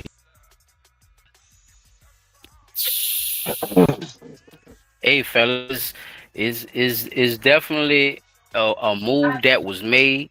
You know what I'm saying, on the chessboard, and we're actually witnessing some great puzzle piece for whatever people want to know how, you know, this situation even happened when it comes to certain things. I mean, we have this covenant that these people have made with each other on some real, that's real racial shit. Like, I know people don't want to see that racism don't exist and don't. Man, come on, man. That is the problem, man. If you don't know where you come from, where you going? Where you going? You gotta understand that a lot of shit happened already. What can we do to erase? Not erase, to reverse. I meant to say. To reverse. To reverse. To reverse the mindset, you know, of these people. I don't think we can, people. That's seems like that's the problem, though. That's the problem. The problem like, is don't understand. Yeah. Go ahead, we try to get them, we try to understand them, or we try to coexist with them. We got to make sure we straight, though, ourselves. Like, we can't coexist with them, because anything they did it. They made a covenant. We got to make a covenant too, huh? We got to make a covenant around it. Anything we do for ourselves, they're going to not do. You see what I'm saying? It's going to be counterproductive to them, if that makes sense. Anything that's No, it done makes a lot of sense. is not going to help them because we not one people. So that's just like if we So take how you don't give a fuck though? How you give a Why, fuck they about don't that give a highway fuck? shit? That shit, not you, but you know what I mean. Like I'm talking about them. Yeah, why they don't give a fuck because about they that highway benefit from shit, it. dog, and not acting like that's not killing people and shit, giving them cancer and all kind of shit, Because they causing heat benefit from it. areas. They The not fuck? dying from that shit. That shit Our crazy, people bro. die from that shit. These people not dying from that shit. And the ones that is dying from it, that's their people. They don't give a fuck about them like that. Because they living down here. Dog. Think Exactly. about it. They The ones old that's too. not, the Yup. ones That's the the problem ones with the that's old not ones, dying though. from That's the problem. all these different things that we're dying from. That's because they people. And I really look at it. When you go and look through some of these neighborhoods, they streets is fucked up, but the houses look beautiful. They streets is fucked up, but they got a lot of shrubbery. It's that like it could be a hot summer day, real bright sun. It is still much cooler in their area, right? But they plumbing fucked up. They foundation fucked up. The house still look good, but they plumbing fucked up. They foundation fucked up, and their streets fucked up. They leave their streets fucked up to keep their property value taxes low. Whereas we out here fighting, talking about, oh, we need these streets fixed because they keep flattening the tires on my car. You see what I'm saying? Nah. As Think soon as you about go to neighborhoods, these streets ain't paved. That shit fucked up.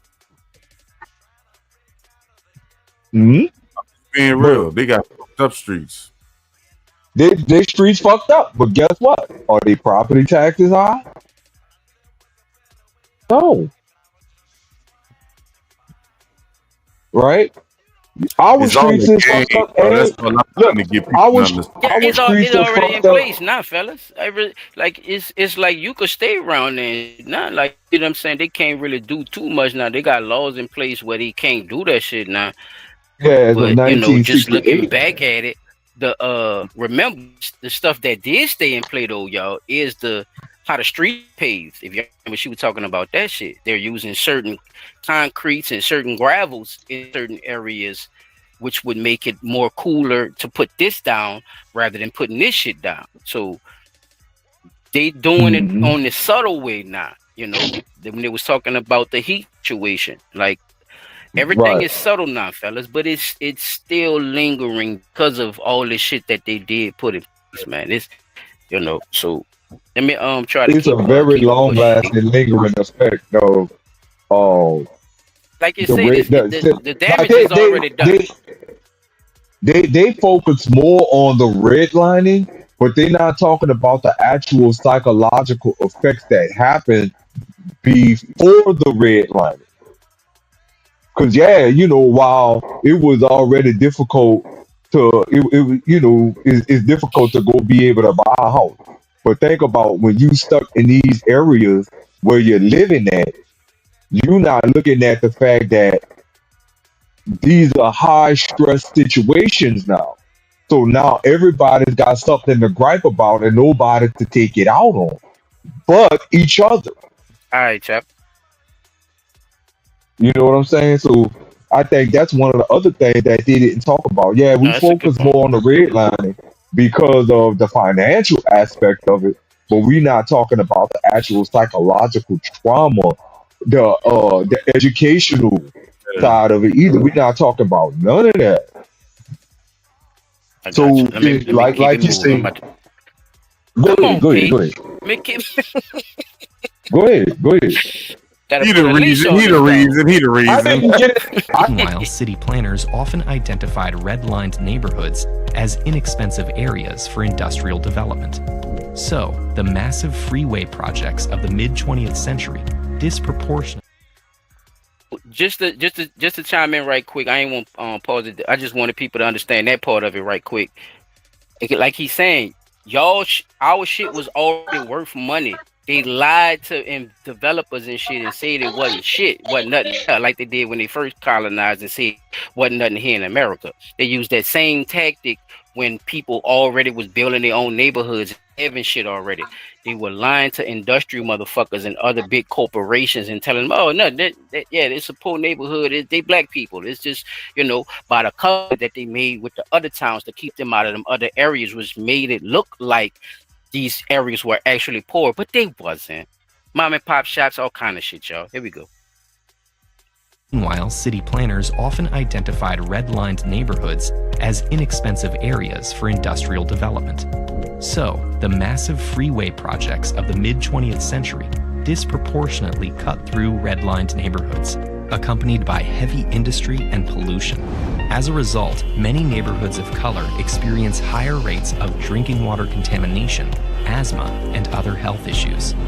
People targeted by racial covenants increasingly challenged them in court, and in 1968, they were finally banned under the Fair Housing Act. But the damage had been done. Racial covenants concentrated wealth and amenities in white neighborhoods and depressed the conditions and home values in neighborhoods of color. As of 2020, about 74% of white families in the US owned their homes, while about 44% of black families did. That gap is greatest in Minnesota's Twin Cities. Across the country, neighborhoods remain segregated, and 90% of all suburban counties are predominantly white. Some landlords, real estate agents, and lenders still discriminate against people based on race, rejecting them, steering them to and away from certain neighborhoods, or providing inaccessibly high interest rates.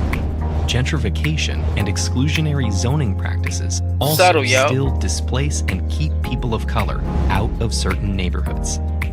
Racial covenants are now illegal, but they can still be seen on many housing deeds. The legacy of racial covenants is etched across the pristine lawns of the American suburbs. It's a footnote in the demographic divides of every city, and it's one of the insidious architects of the hidden inequalities that shape our world. Similarly, a process called gerrymandering is used to disenfranchise voters. Learn how it developed. Get a move on, Right, bro. Put fellas. that rain That coming. was it for that one. That was it for that one. But yeah, man, that was definitely a look into how it developed into the housing thing. You know, through Wait, all do this what? other bullshit we've been talking. I'm gonna say we've been taught and we've been told.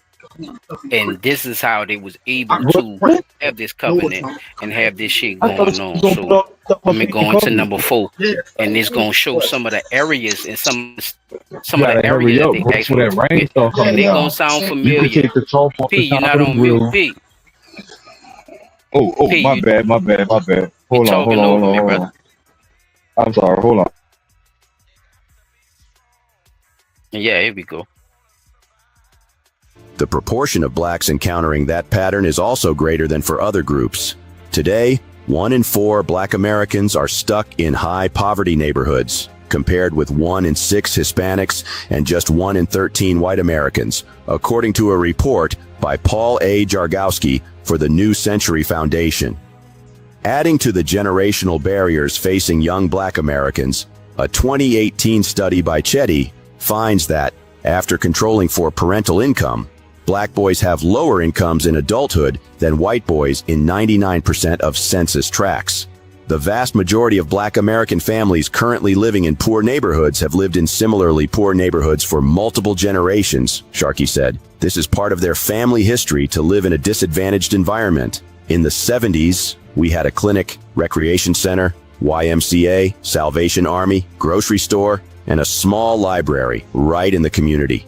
Those were good times, even though we were poor. By the mid-'80s, all those facilities were gone and replaced with a police station and crack, says Mrs. Kim, an online YouTuber. Sharkey presented that even African-American families who were doing fairly well a generation ago have experienced extremely high rates of downward mobility. More than half of black children raised in middle-class families moved downward in the income distribution when they reached adulthood. The persistence of income inequality comes down to the different environments in which people are raised. More than half 52% of African American families live in high poverty neighborhoods over consecutive generations, compared to 7% of whites. Black families making $100,000 a year or more live in more disadvantaged neighborhoods than whites making less than $30,000. Just this figure alone tells you that something is going on in American neighborhoods that is not driven by income, not driven by wealth, but is unique to this interaction between race and urban inequality. Sharkey further puts out, the basic pattern here is very clear. Black and white children continue to live in entirely different social worlds. Living in poor neighborhoods during childhood increases the probability of downward mobility by about half. Black and white families that look very similar in terms of economic profile diverge because the black families are much more likely to live in a disadvantaged environment that has lower quality institutions, most notably schools and social support organizations. With neighborhood inequality having persisted over time and affecting the trajectories of families for multiple generations, Sharkey argues that urban policy needs to be made more durable. We have to think about policies that are more than short-term initiatives that provide influxes of resources into a community for a few years. Sharkey passionately points out, we need to think about housing mobility programs that do more than provide a short-term excursion out of a poor neighborhood, but really create sustained changes in the type of environment where families live and more transformative opportunities for families in their new environments. Sharkey contends that the reason there has not been sustained investment in low-income areas of color is because federal urban policy is based on a narrative linking central cities with race and violent crime, creating a policy agenda focused on abandonment and punishment. This growth in concentrated urban poverty has been more pronounced for certain groups and regions than others. According to Massey and Eggers, 1990, urban poverty was most concentrated among African Americans and Puerto Ricans, and the sharpest increases were observed in the Northeast and Midwest. Jargowski and Bain, in 1991, found that just 10 metropolitan areas contained most of the nation's ghetto poor: New York, Chicago, Newark, Philadelphia, Detroit, Columbus, Atlanta, Baltimore, Buffalo, and Patterson, NJ. Ghetto poor were defined as people living in neighborhoods where the poverty rate exceeded 40%. Likewise, Hughes, 1989 to 1990, identified 6 urban areas with the largest number of impacted ghetto areas: Detroit, Philadelphia, Baltimore, Chicago, Cleveland, and Washington. A key argument of Massey and Denton's American Apartheid, 1993, is that racial residential segregation and non-white group poverty rates combine interactively to produce spatially concentrated poverty. Despite a compelling theoretical rationale, the empirical tests of this proposition have been negative or mixed. This paper develops a formal decomposition model that expands the Massey model of how segregation, group poverty rates, and other spatial conditions combine to form concentrated poverty. The revised decomposition model allows for income effects on cross-race neighborhood residents and interactive combinations of multiple spatial conditions in the formation of concentrated poverty. Applying the model to data reveals that racial segregation and income segregation within race contribute importantly to poverty concentration, as Massey argued, but that almost equally important for poverty concentration is the disproportionate poverty of the non-group neighbors of blacks and Hispanics. However, a notable difference in the typical lives of whites, blacks, Hispanics, and Asians in the United States is the economic class of persons in their social environments. White middle-class families overwhelmingly live in middle-class neighborhoods and send their children to middle-class schools. But many black and Hispanic middle-class parents live in working-class or poor neighborhoods and send their children to high-poverty schools. About 1 in 3 poor white families live in poor neighborhoods and send their children to high-poverty schools, compared to 2 in 3 poor black and Hispanic families. Much evidence indicates that the socioeconomic levels of residential neighborhoods and schools affect quality of life and life chances. Concentrated disadvantage in neighborhoods is one of the most durable predictors of high rates of violent crime, and differences in neighborhood disadvantage explains much of the racial gap in exposure to violence, in the words of Peterson and Crevo, 2005.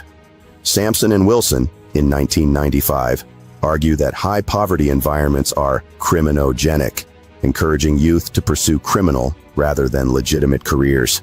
The spatial separation of the affluent and poor produces spatial mismatch between the demand for job and job seekers, contributing to high unemployment in poorer neighborhoods. Likewise, high poverty schools tend to be ineffective educationally and have disproportionately high dropout rates. Racial gaps in the affluence of neighborhood and school environments contribute importantly to persistent racial inequalities. In Buffalo, many years ago, they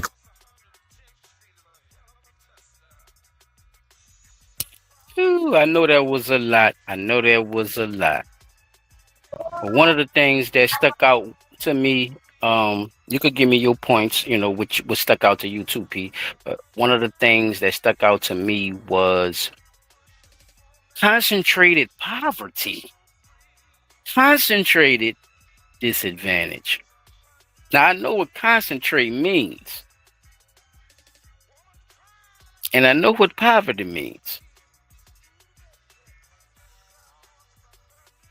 These two things together is dangerous, P. And it's downright evil, bro. It's really not giving a fuck about nothing but green and whatever covenant that you have with whoever you getting this green with, P. This is,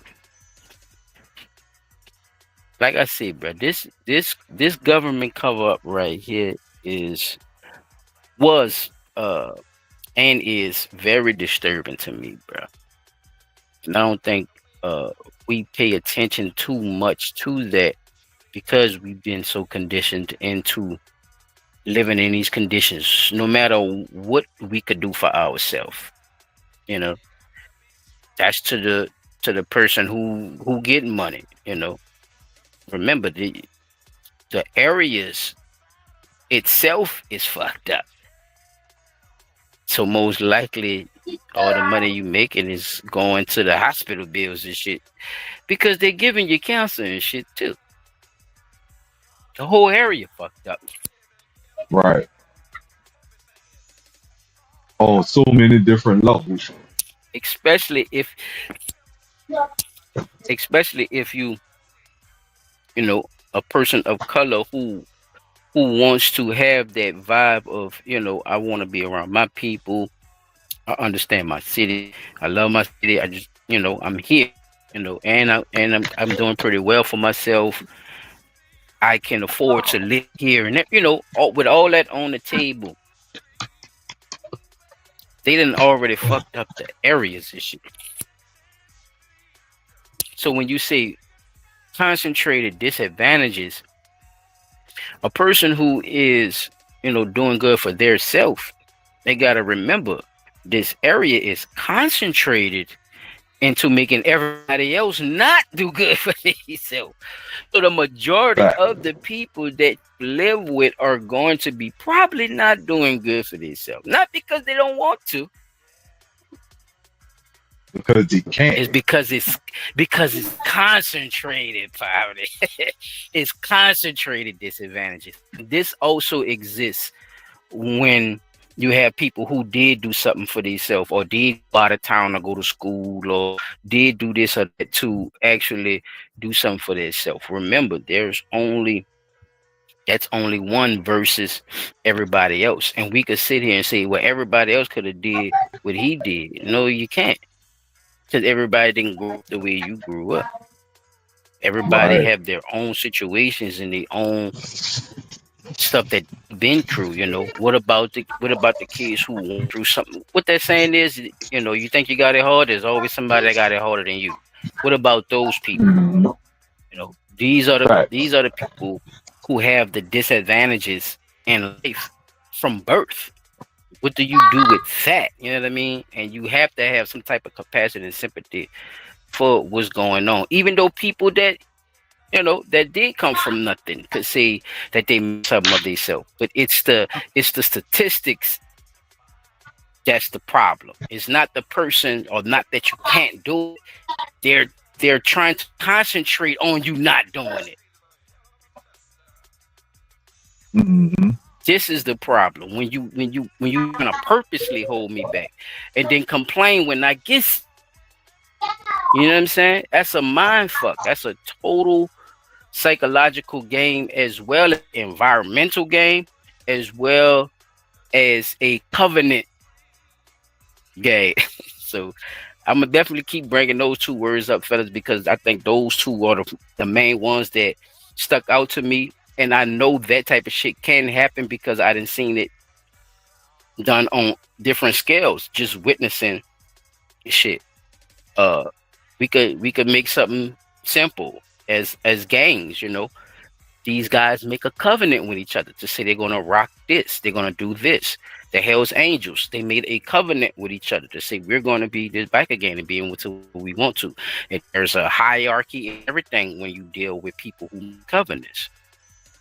So just keep all that in focus, and that's all I had to feed. But I had one more about COINTELPRO. I guess I could play that one to Chop come in. You want to see the COINTELPRO one? Because I think you go last, MP. No, I actually go Chop go last because he Oh, okay. because this next week is my week, so I think I go next. You would go last then if it's your week next week. That's why I say it. Oh, okay. You be forgetting, don't worry. Whoever go first. Right, well, I'll play the COINTELPRO then until Chop come in. If not, you could it don't matter, as long as you know you go next week. Check okay, because he might hop back in that motherfucker. While all this was going on though, Pete, think about it. This is proof that the government was actually in on a lot of the stuff that actually happened to people in these concentrated areas. Because once people started fighting back and shit, oh, now they want to do investigations and shit, P. Hey, y'all not putting no stop signs down here. What's wrong with these fucking roads? Why it's so hot? What's going on? Why y'all taking our parks? What's going, you know, people where the trees people went? standing up for these people standing up for themselves and shit. Hell no, we don't want no goddamn highway through this motherfucker. They got a problem with that. They bring in the FBI and J. Edgar Hoover, Pete, and they had a certain person, but it has persons on their list because these people were speaking of the stuff that actually has been transpired since their demise, bro. And a lot of these things are still in place, like the lady was saying. You know, some of these people still practice this same shit in certain areas, and you want there's none of us in those areas and shit. Like, you know, it's dangerous. It's a lot of times you have these sons still naming these people sundown towns and shit.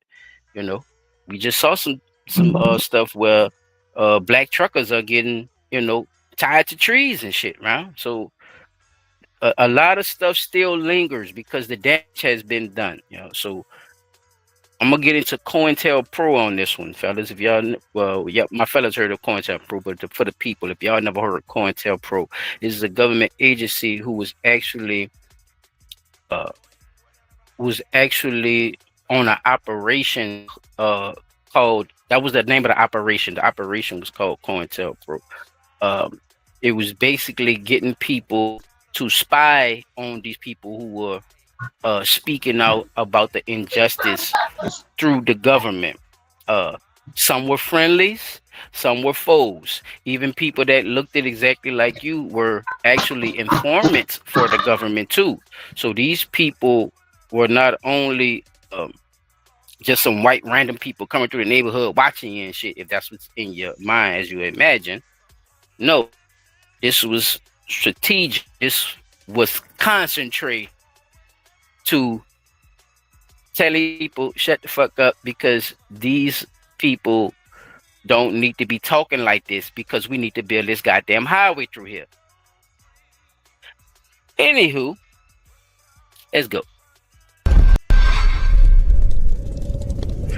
For decades, the United States government ran a secret domestic operation with one goal: to neutralize what it saw as internal threats. But these so-called threats weren't spies or terrorists. They were civil rights leaders, organizers, community builders, black men and women demanding dignity, equality, and justice. The program was called COINTELPRO, short for Counterintelligence Program. Under the direction of FBI Director J. Edgar Hoover, it officially launched in 1956, targeting communists. But by the mid-1960s, COINTELPRO turned its full attention toward the Black Liberation Movement. The FBI did more than keep people under watch. They planted informants, spread lies, used intimidation, and were involved in actions that sometimes ended in violence. Yes, this actually happened. It was carried out, recorded, and had real consequences. The stories we'll cover in this video are not just about the FBI. They're about the black leaders whose lives were disrupted and in some cases destroyed. Leaders who dared to challenge a country still gripped by white supremacy. I gave you my trust, you turned it to dust. Now I'm in the silence. Destroyed. Leaders who dared to challenge a country still gripped by white supremacy. Give this video a like to show your support. And let's begin with one of its earliest and most watched figures. A man whose belief in non-violence made him a target anyway. Martin Luther King Jr. Martin Luther King Jr. was arguably the most famous civil rights leader of the 20th century. And, as it turned out, one of COINTELPRO's prime targets. By the late 1950s, Dr. King had risen to national prominence, advocating nonviolent resistance to end segregation. He led the 1955 to 1956 Montgomery bus boycott, and in 1957 co-founded the Southern Christian Leadership Conference to coordinate civil rights campaigns across the South. King's philosophy of nonviolence and his appeals to American ideals made him a widely respected figure, culminating in the 1963 March on Washington, where he delivered his "I Have a Dream" speech. But King's popularity and influence also alarmed J. Edgar Hoover's FBI. In the Bureau's eyes, the civil rights movement threatened the status quo, and they were eager to find grounds to undermine its leader. As early as the founding of the SCLC in 1957, the FBI began monitoring King and his associates, initially justifying the surveillance by alleging communist influence in the movement. One internal memo in October 1956 folded the FBI's ongoing surveillance of black leaders into the COINTELPRO program on the premise that the civil rights movement was infiltrated by communists. Key King associates like advisor Stanley Levison and organizer Bayard Rustin were flagged, and through them King himself came under FBI scrutiny. Hoover's personal distrust of King soon grew into open animus. In August 1963, the March on Washington drew 250,000 supporters, and King's oratory captivated the nation, an event that Hoover saw as a tipping point. After that march, Hoover singled out King as a major target for COINTELPRO, instructing his deputies to intensify operations against the civil rights leader. FBI Assistant Director William C. Sullivan, who led the COINTELPRO section, wrote a notorious memo following King's speech. In the light of King's powerful demagogic speech, we must mark him now as the most dangerous Negro of the future in this nation from the standpoint of communism, the Negro, and national security, Sullivan warned. By Hoover's order, the Bureau was effectively treating Dr. King as an enemy of the state. The FBI's campaign against King was sweeping and relentless. Under Attorney General Robert F. Kennedy's hesitant approval, the FBI installed wiretaps on King's phone starting in October 1963, ostensibly for a one-month trial, but in practice it became a years-long invasive surveillance. Soon the FBI was systematically bugging King's home and his hotel rooms, monitoring his private conversations around the clock. Teams of agents shadowed King during travel. They tapped the SCLC's office phones and those of King's colleagues. Importantly, this surveillance produced no evidence that King was involved in any unlawful or subversive activity. FBI reports acknowledged that King was not a communist himself. Nevertheless, Hoover was determined to neutralize King by any means necessary. The Bureau shifted to a strategy of personal sabotage. They hoped to destroy King's reputation and influence by exposing details of his private life.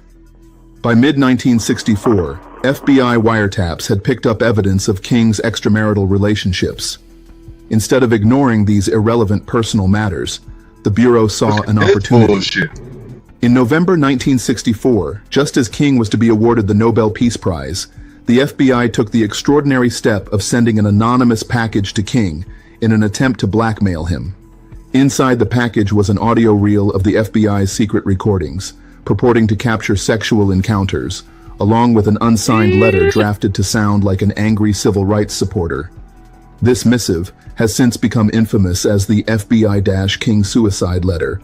The letter explicitly attacked King, calling him a complete fraud and a liability, and asserting that black people would no longer tolerate such filthy, abnormal behavior. It concluded with a menacing ultimatum. King, there is only one thing left for you to do. You know what it is. You better take it before your filthy, abnormal, fraudulent self is bared to the nation.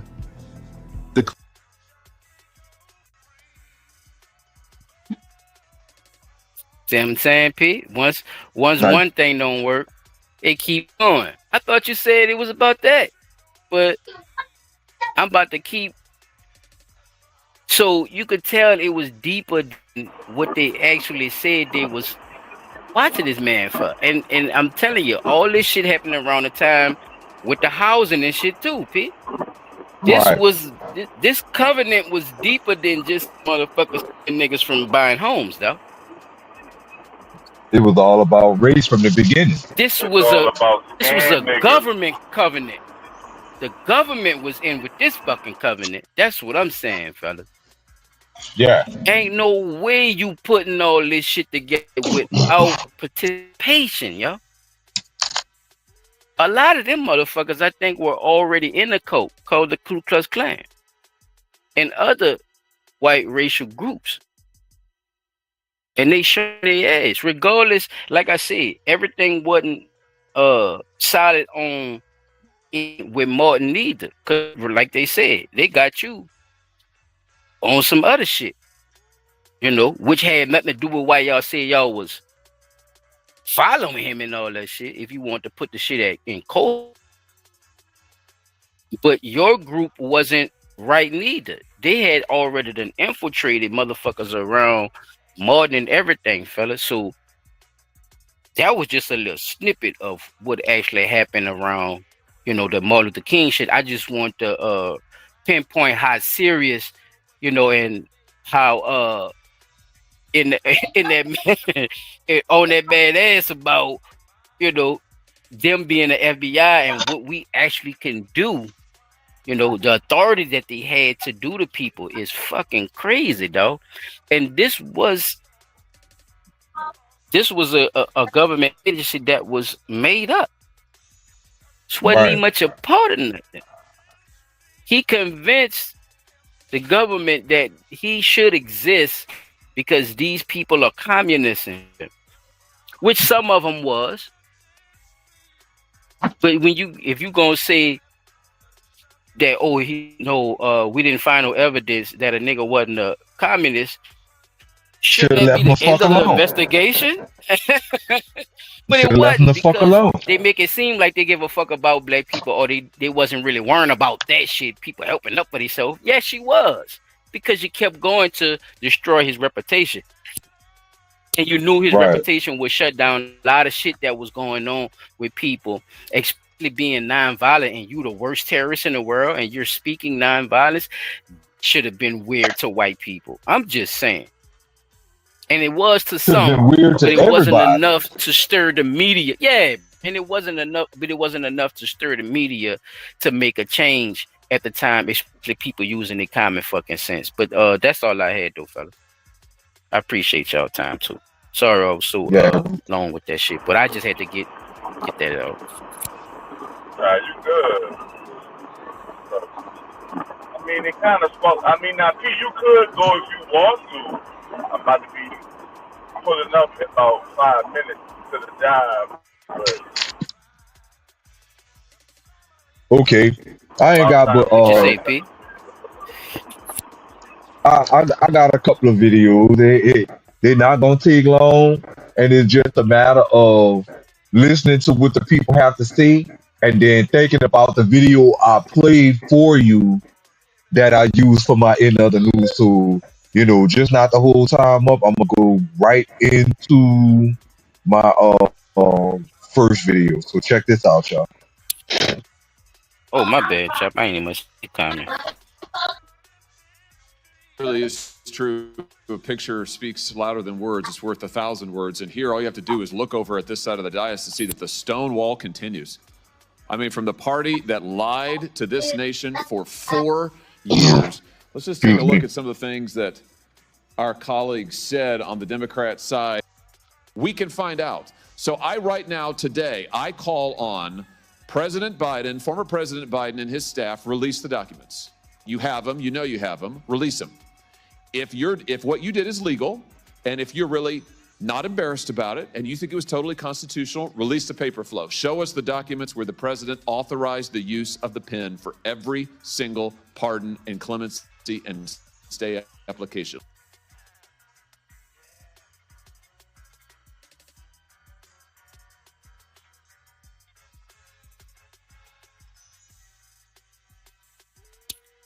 What happened, Peter?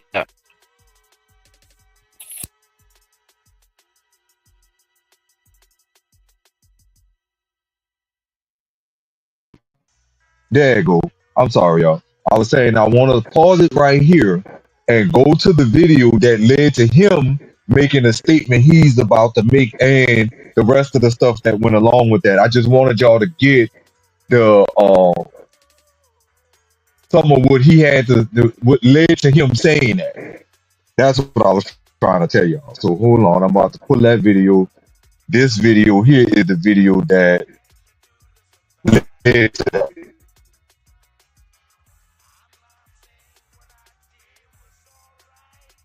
So many of the failures of the last administration. Oh, what the hell? Horrified as they watched these events unfold. But at the core of those failures were bad policy decisions.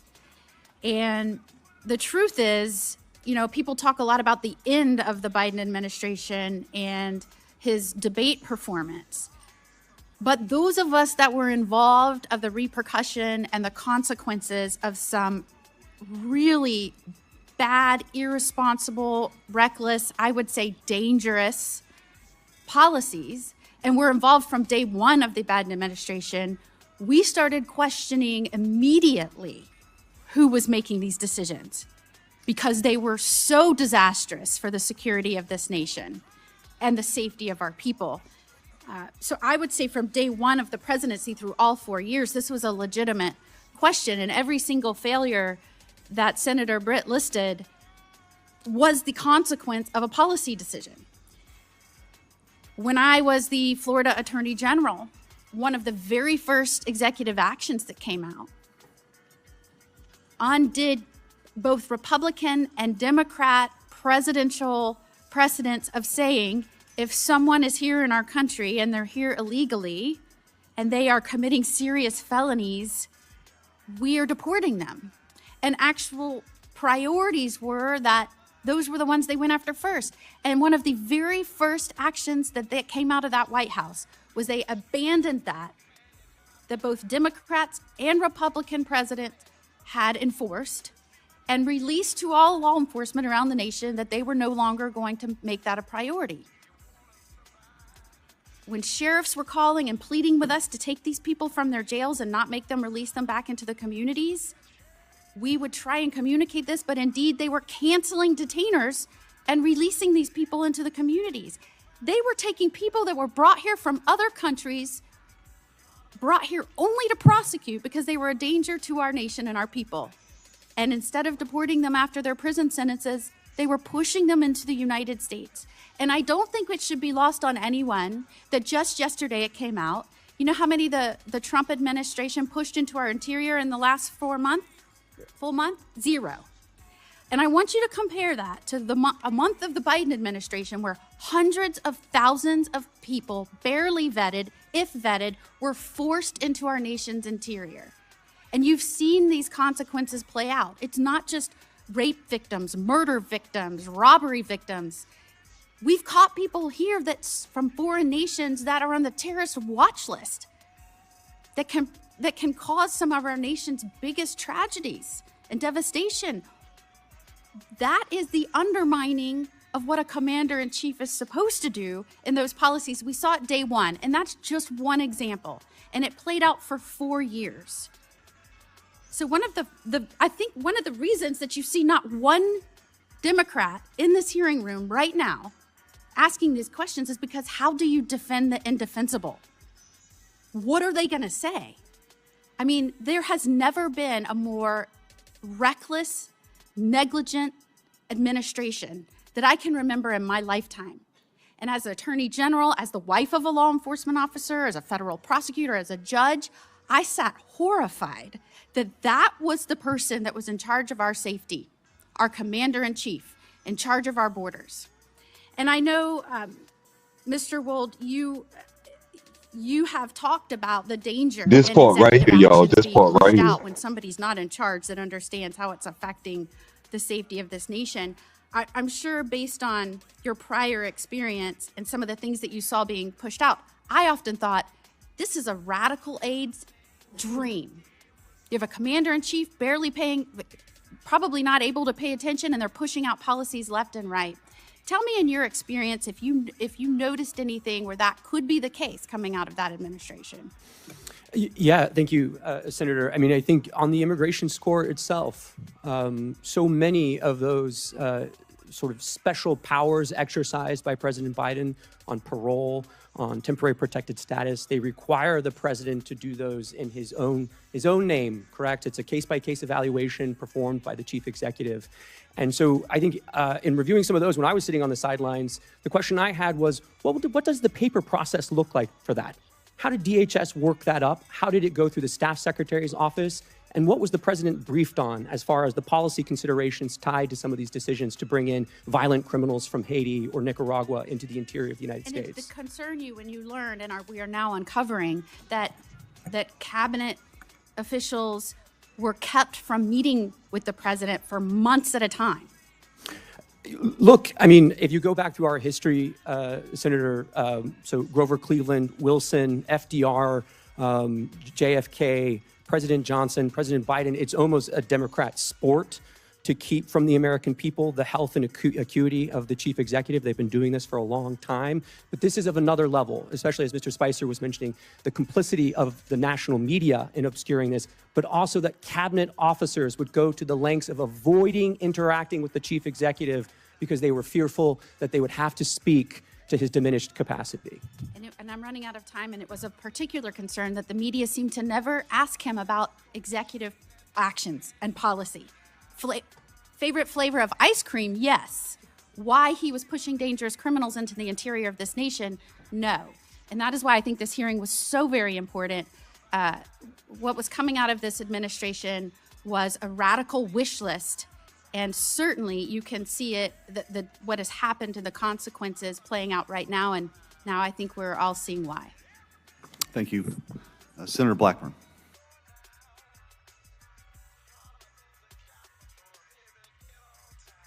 So as y'all could see from the video, there have been some very alarming questions about the mental capacity of the president.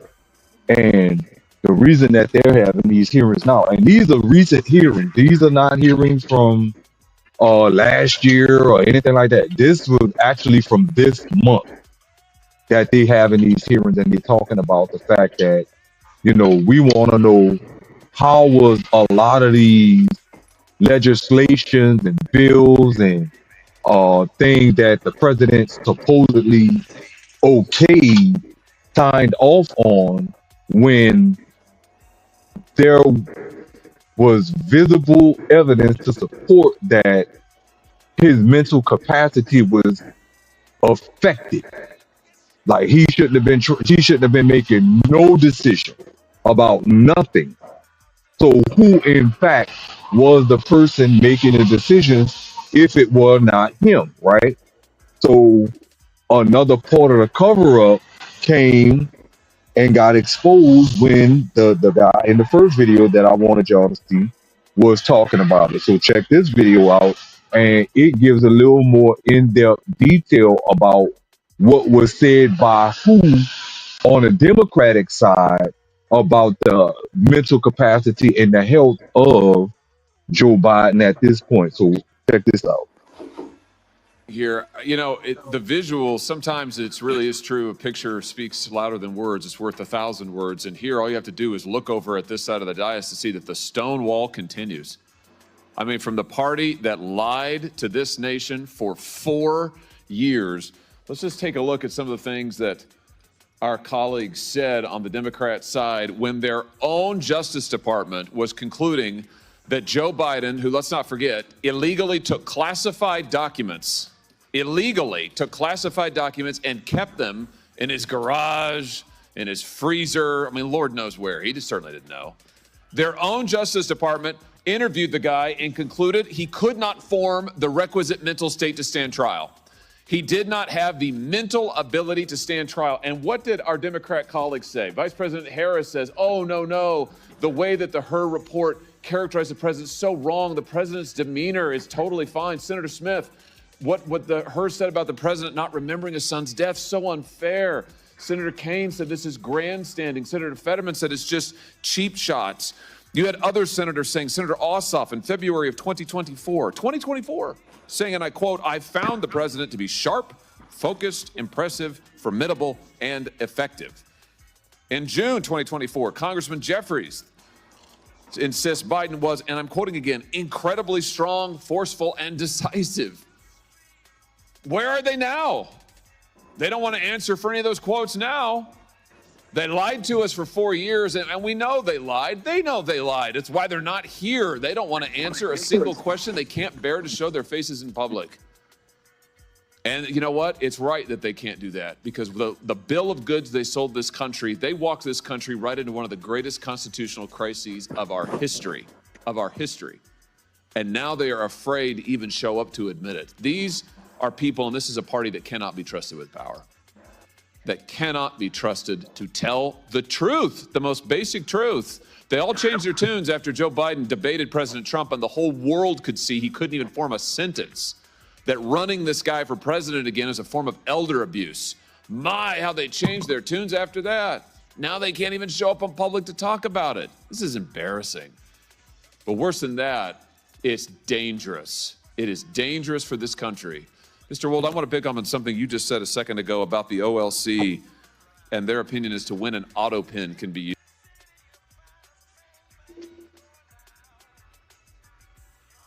This was one of the other things that came up with them talking about his mental capacity, right? Right. And it's something called the OLC. And it's basically saying that the president has a thing called auto pen, meaning it automatically signs his signature if he's not there. That's what they got the stamp for. Right, but they call it auto pen now. They beyond using the stamp. In layman's terms, for the people that don't. Oh yeah. Thank you, Chop. Thank you. So, but the thing about that is, he has to authorize it, meaning he has to be in good mental faculty to say, hey, I'm not going to be there to sign this. Use auto pen, right? And use the auto pen, and then there's paperwork that he has to sign saying that I, such and such, do hereby authorize the use of auto pen to sign my signature each time. You get what I'm saying? Right. And if they're saying for the last anybody 4 years, I get what you're saying. Who's they're doing saying this for the auto last, shit, because they did show him signing books and shit too at the same time. So they did get both. That's the shit that they not showing. Is that what you're saying? Like with the auto pen shit, like who is signing the auto pen shit when y'all showing him on the news, going through the books and not that shit. You talking about the like other shit, like signing off on that shit. That what you're saying? Yeah, it's like the immigration reform, the pardons, other shit. the releasing of inmates and stuff, the stuff like that, where they saw that, okay, wait, this man for the last 2-3 years has been having mental problems and falling, going upstairs and shaking hands with people that's not there, or rambling on and not being able to form complete sentences and stuff like that. And when he got caught with the classified documents at his house, the medical professional that examined him said, "Hey, he's not in any mental state to even be able to stand trial." So if he's not in mental state to stand trial, Why was he signing how all is that he? shit, huh? Yes, who's authorizing it? Because he How can't. now it make you think they had to be lying about Bernie Sanders, huh? Wait, what was the lie about Bernie Sanders?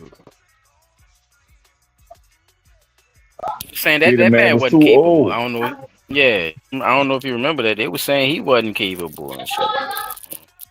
But Bernie Sanders was able to hold complete thought.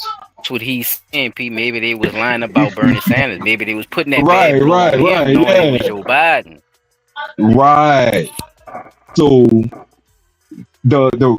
so that brings up the questions that he about to ask right now, and he's gonna go back to the same guy that the lady was talking to, and he's gonna fill in the blanks about how this is supposed to work.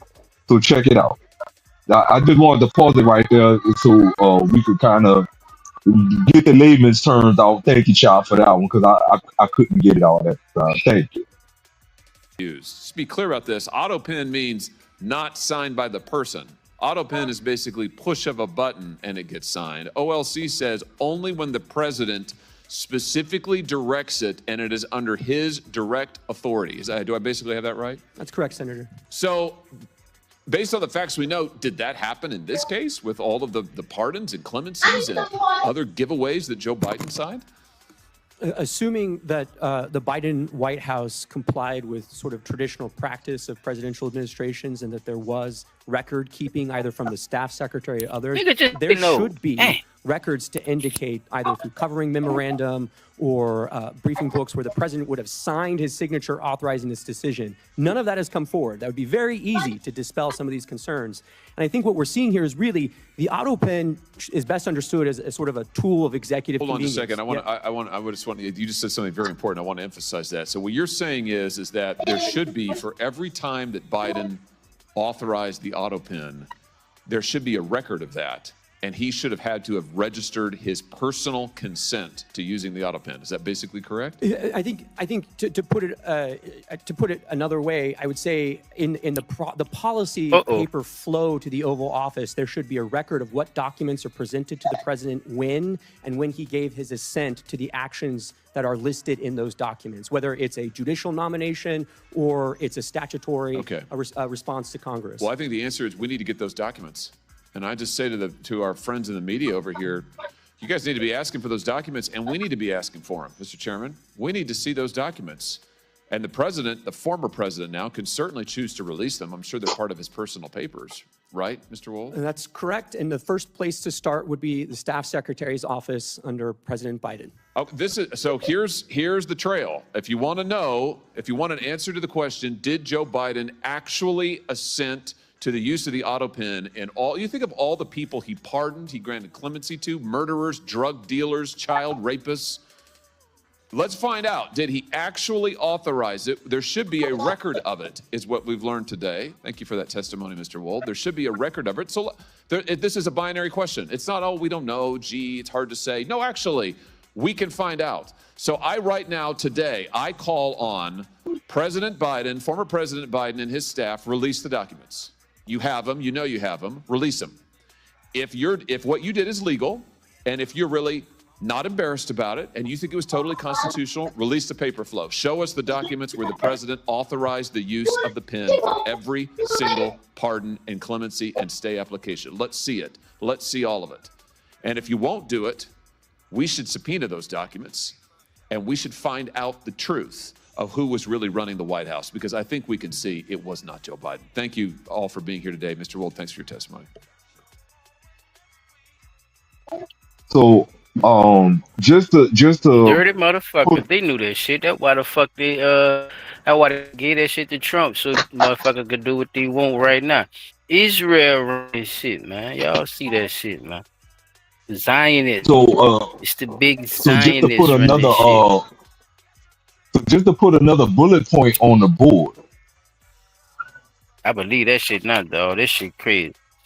I really Now think go ahead, B. that I really think that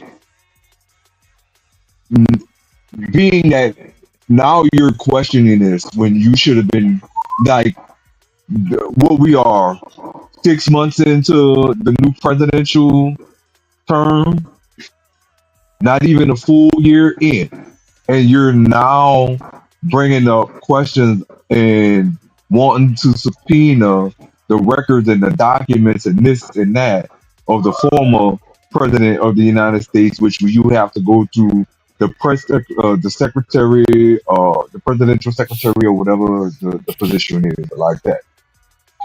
That's how they You did Trump. If giving you him to remember, they was bringing Trump to court when Biden was in office. I don't know if you remember that shit. right, but you've also now given them time to backlog or backdate paperwork. You see what I'm saying?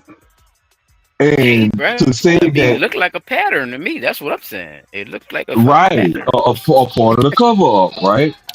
And you know, as much as he mentioned the stonewalling and this and that, I cannot forget that when it was a Republican who the Democrats were talking about, it was a Stonewall, and now we having Stonewall after Stonewall back and forth. It's like a ping pong match where a tennis ball is being thrown and it's just hitting a stone wall. So how long will the ball bounce before it comes to a rest and we finally get to see what the fuck is going on, right? Well, one of the things that I seemingly noted in my mind about this whole situation is the mental capacity of the former president. Just like we Ain't shit. noticed He is the gone. whole downward spiral from President Joe or Vice President at the time under Barack Obama, jogging around the White House, going and play basketball with Barack Obama on the basketball court at the White House and stuff like that.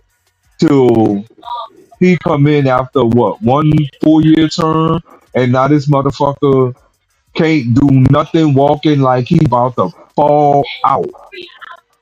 How we go from that to this in 4 years, and now you're questioning whether he was a good or president that had the mental capacity to be president. Furthermore, I feel like there should be an age limit as to what age you should be a fucking president. You know what I'm saying? You can't be no 70, 80-year-old motherfucker trying to run a country with dementia being at people starting to see dementia cases popping up left and right as early as motherfuckers in their 50s and 60s. So a 70, 80-year-old man that obviously can't make mental decisions, form comprehensive thoughts, or make rational sentences should not be in the office, right? I think, me personally, if the age cap should be 65. If you say we can't retire until 65, fine. That's the age limit on being a president. Once you make 65, get your ass out that office. I Next. don't think it should be an age limit. I think they should be able to, as long as they're competent and coherent, they should be able to do the job. No. Because racist. Okay, so if that's the case, and you get a racist, undercover racist ass president, and all kind of fucking shit get created in his term, as long as he's still being able to be mentally capable, you would want that racist motherfucker to continue being your president versus saying, okay, buddy, you made 65, get your ass out this office.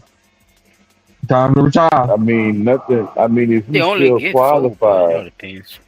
he qualified. But if you get the full, once you get the 2 terms, you can't go no longer anyway. So I think Yeah, there that's should what be I a was cap basing on it that off shit too, too. because sometimes it's people. already a No, cap on I it, agree nigga. with It's you, and 2 terms. I agree with both of y'all on that. Is it because at the same how coherent are most people at them ages anyway. It all depends on how how that person How well you stands up kept. being that age.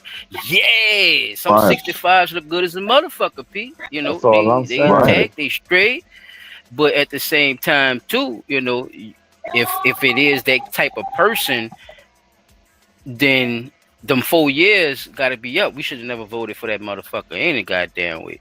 If we, if we looking at it from that perspective, because you got to get your old retarded ass out of here. It's more the mental capacity and about what's really going on up there at the higher ups, bro. Remember, these people, they don't give too many orders. They also take orders too. So, we got to remember the president is just a stand-in for what's actually going on too. So, it's a lot of decisions being made Not that just he the has face of to, a company, that he it's a has lot to of go along decisions with, that he don't not just the even face, right? know being Yeah, made. right.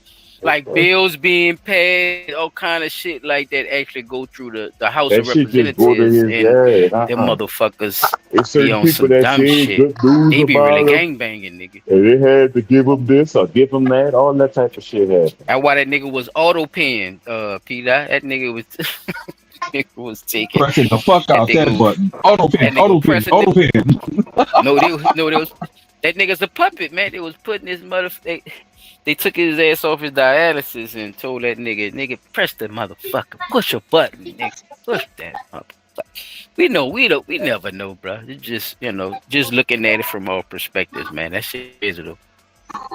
He definitely was tripping. Biden was definitely tripping, chap. That nigga was bullshit. When that nigga tried to shake hands with the ghost nigga, With nobody. he tried to Fell off the shake bike. hands with Ghost Dad, Bill Cosby. Falling, nigga. going up the stairs. It's a bunch of stuff that Don't- That was happened. Did his, Don't forget that nigga doing fell his, going up Hillary the Clinton, stairs. too. what you call it? They should have took him Nah, out the shit seat. too. Like, just being real. There's a lot of shit that they should have just took him out that bitch because he was doing it. He shouldn't have been able to do that shit in office, man. Yeah, man. Popularity and who they want versus this, making the nigga look good and all that. But I Like, get why, it you know what I'm shows saying? you Because how they gonna it push shows the shit weakness versus of what the you believe. Democratic Party. Plus, it shows I that y'all know don't it have make 'em look nobody weak. to back up after he gone. Because now he gone, who gonna be the next person? I still ain't seen the next Democrat They gotta or start all Republican over. Yup. They gotta start all candidate. over, child. To be Unless real. Kamala gonna run again. No, look, I got one for you. And I don't think I don't know. I don't think she could recover. her name swinging through the news waves like a motherfucker right now. Jasmine Who that? Crockett. Get the fuck out of here. Ain't nobody Boy, I vote for wouldn't give a that fuck what crazy you bitch. talking about. They ain't- Jasmine Crockett, crazy motherfucker, man. Yeah, they not about Exactly. that. Think My about it. thing is- They only put crazy Democrats in the fucking office. Man, you heard that nigga talk? Man, you heard that Man, nigga? you No, talking about first she you ain't the talking right about a crazy. woman. I'ma say that. No, man. I'ma you need say a, they that. gonna She put ain't the right crazy. That's why Kamala ain't win, because them people ain't want a woman in that bitch. Of course Man, they didn't America. want one. Her Americans don't want no behavior fucking is woman in not that of shit. everybody. I'ma say Jasmine Crockett don't not a well they'll pick a white woman before they pick a black You one. came over here I put money and on women that. was in It all depends on charge. how you rock though. Like 'Cause they that's think what they some of say. that shit, is Women weird was to in them and they charge ain't of gonna them vote. fucking Indian towns and shit, this, that, the third. Indians was See, you the gotta get Indian everybody chiefs to in like there. you. When you become president, Yeah. you got everybody gotta like you. You can't just have one demographic They and hope scared of women. They that they gonna definitely use ain't that about to let against them you. women be in charge. They That shit should, weird, bro. I say but give them a chance. you Fuck, let right, 'em- chap. It is I it's see weird, the but I same can thing. talk I that mean, real shit fuck. too. All this time we've been trying We shit. We watching, try every we fucking I watching wanted men Jill. fuck it I up. wanted Jill to get a chance. You know, they Fuck, never let 'em gave see. Jill a Let's chance. see I what wanted they Jill to can get a little do. chance. Now, if they get Fuck their y'all, ass let up everybody there else get motherfucker. and they do a good job, what people gonna say? But if they get their ass up there and they do a bad job, you know, because you got to make big decisions. What you gonna say about war? Yeah. Like, you know what I'm saying? And I Like think shit Jill like is that. either independent or a green. What you call that with the green? green part. Environmentalist. You talking about Jill Yeah, I think I Stein? see that right now. Yeah, remember she been running Yeah, for. yeah, She yeah, kept trying to run. Nah, they ain't Man, pick. let You her- know if- why you they know. ain't pick her? Cause she green. I know. Yeah, they Yep, not about it to is. pick up. She the Green Party. It's too much like right. Get the fucking high. Don't be on the fucking highway. This bitch fucking up my money. She want to Fucking put up their money. She was. She want to put trees where I want to put my highway. This bitch want to grow oak trees in neighborhoods. What the fuck is wrong with her? Them oak trees you was gotta there be a before certain one type time. of. The crazy part is you gotta be a certain type of savage. Cause I done been in both circles, right? So I know That shit is shark people. water, nigga. I know people that out the hood that put on a persona to be accepted around certain people, and then Everybody gotta like you. Yeah, you gotta have then that. once you get behind closed doors with that person, they the fucking most chillest, coolest person. Like people have mastered You could be putting these yourself. It's just faces a on. version of yourself. You can't show people I because they ain't can't. I gonna ain't that understand good where at you that come shit. from. I ain't that good at that shit. The nigga is going to come out. Like it's not going. No, son. Like It's not gonna waver, huh, chap?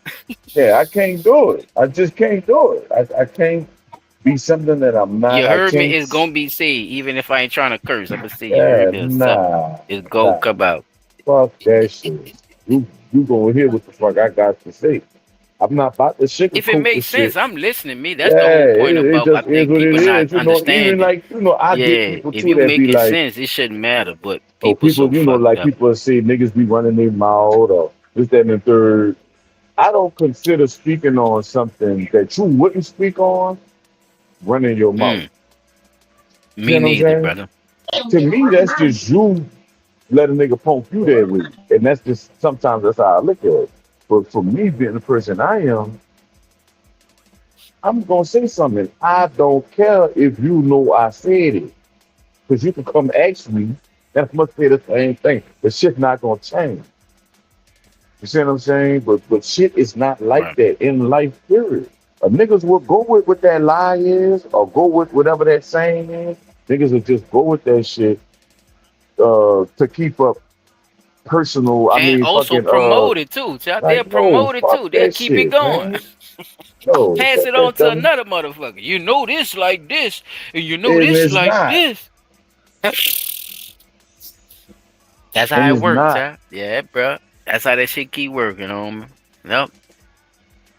It's a fucked up mentality, though. We gotta break that motherfucking spell, though. That covenant And I that these ain't motherfuckers no, have, it shouldn't exist. but see, Burn that's the that problem, though. motherfucker. The long as they got us fussing with each other, we gonna always have these issues because at the end of the day, we can't never get together and see what we gonna do for ourselves because it's niggas that feel like we have to include the Mexicans. We can't shit on this one and that one and this one, bitch. We ain't got nothing. Them people got something already. We need something. Yeah, government giving them We something when they need come something. over here. Oh. What you talking about? We can't get nothing Yeah. till we get recognized. Can we do that first? Recognize, nigga. That's a good word. Chap. What Malcolm said, stop fighting for civil rights and start fighting for human rights. No, You can't get no, civil no. without being human first. I see what you're saying, but it's a bunch of niggas that slurred that speech and made it like we all human. So you can't say shit like that. You see what I'm saying? Because that's Not no gonna- more. Yeah, 'cause Not they no don't more. get We it. are all Shit human, like that, but bro. we They don't don't have get the it. rights of a human. But It's That's what putting they don't people get. don't everybody into understand. it now. Listen, Yeah, P-Dot, it's people putting do not everybody into it understand now. that some people are not human beings. That makes And sense. this right. I'm gonna shut up because They then they ain't gonna civil. shut it down. Them bitches, they was a science project. Ain't civil The or fuck is human. we We talking here. about? We You here. talking about a What is y'all science doing? project? People was a Yeah, science bro. project, dog. Baby. Yeah, bro. He right, Probably bro. won't hear I that shit, just man. broke down the science. In my first my beginning segment, And that's man. another thing too. That was a science. That but come think from a about it science like this too, magazine, right? Jack. With this, We just was talking. You just had the thing about Robert Kennedy in your thing, right? Why would people believe what Robert Kennedy was saying about the vaccine if we know that's the Robert Kennedy that helped get rid of King? Yeah, that Why was the fuck Well, would we listen to him? I don't think that's the same Robert Kennedy though. The one that's talking now, I think that's Robert Kennedy Jr. I wouldn't give a fuck if it's whatever, nigga. He part of the line, and that's but what I'm saying is niggas are so petty. All they need is an he angle. was That's an posed on angle. it, P. He talking about Kennedy pausing on what he was really supposed to do, and then when it came down, when he talked about them goddamn secret societies and the mafias and shit, you saw what But kill happened that dude. in Dallas. Mhm. So I think Chop saying when he was really supposed to set that shit and play with what was going on with our communities, he kind of traded the line on that shit and didn't really He step did. on that shit. Because Though he a could have lot of just people was treating them like he Clinton. could have took the same route that John took, right? Right. He Ain't another definitely could fucking have. Kennedy came out and said nothing John was talking about, right?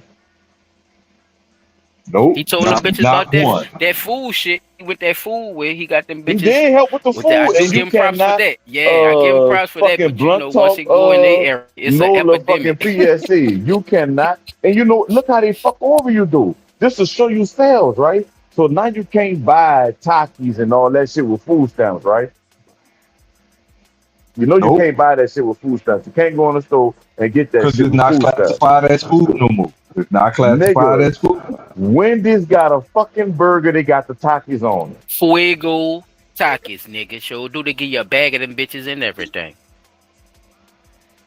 The Still can shit sell it gotta to you get though. sold. See, Why we not understanding what the corporations, game is? B. The Yeah, shit gotta corporate get with click sold to clacking, nigga. somebody, some kind of way. They don't give a fuck who buy it. Some fucking body got to buy it. And guess what? It's a Can bunch I of go get the children that Takis burger, can't mama? exactly. Fuck out of here. Ain't Hold nobody up. about to buy you no Wait. motherfucking Taki Wait, hamburger, nigga. wait. Am I tripping? Or is Burger King using that same thing, but just under the How to Train Your Dragon theme? They putting fucking Takis in the goddamn Burger King Whopper bun now?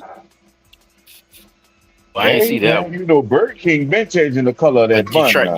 they trying. They been trying. Burger King been trying everything to They step been back in the changing the game. color of So that motherfucker it's for like a Chop minute. saying, That man, bitch ain't you never one gotta color. these people spend hundreds of millions of Son, we dollars gotta on understand just that promotion, yo. Just that promotion. what we That's on eating and purpose. all that shit, everything we do now is to make you lazy. Just think about it, right? Before there was surgeries for women, anytime them motherfuckers feel uncomfortable about anything, the first thing they gonna do Go is have try a to get a surgery. surgery. Yep. My stomach's too, my face is drooping. But listen though, it Face become lips. so popular that men have taken that role too. Because most men, when you're working, if Yep. you need to lose weight or this, that, and the third, you just work out. You know what I'm saying? You go work the fuck out. That's what you do. You try to get healthy. You eat better. All that type of shit. Now these niggas going to lay on the table and get cut. Get lipo. Nip Facelift. tuck, nigga. Tummy tuck. Fuck is you talking Butt about? tuck. You still weak. Fake You abs. fragile as a motherfucker. You're not strong. I understand. Nigga punch you I'm and fucking break down all there. I'm that supposed to be. cosmetic See, shit like you clean the finished? fuck The up. therapist was in because I'm babbling. You finished, Peter? Oh yeah, that was it. That was it for me. All right. I just got this too. I'm gonna show you about Roswell, and that's it, bro. Roswell was mine. I seen ain't nobody had that. So before we even get started, I know that's loud. But before we even get started, what y'all heard about Roswell? That's the first sight of the aliens coming to Earth. The first crash landed site Yeah, Area for alien 51. activity. Yeah. Yeah, Roswell, New Mexico. It's the alien And they activity. recently and they That's what they say.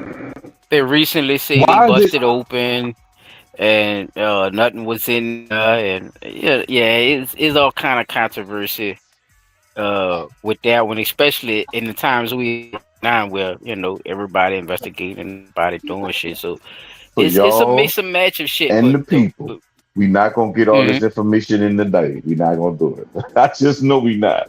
But I'll bring some more information back because there's some questions I want to know too about it. I want to know what Roswell was like before the Government Cross goddamn. Part 2 Sunday?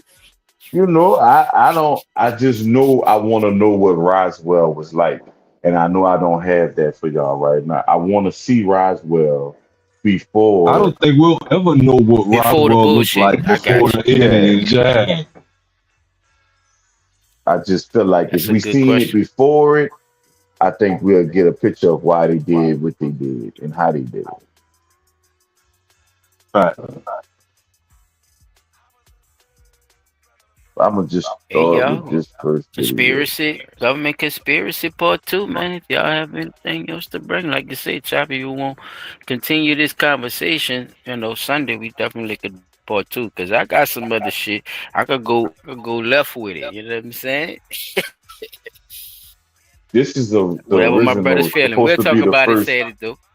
original video of the shit.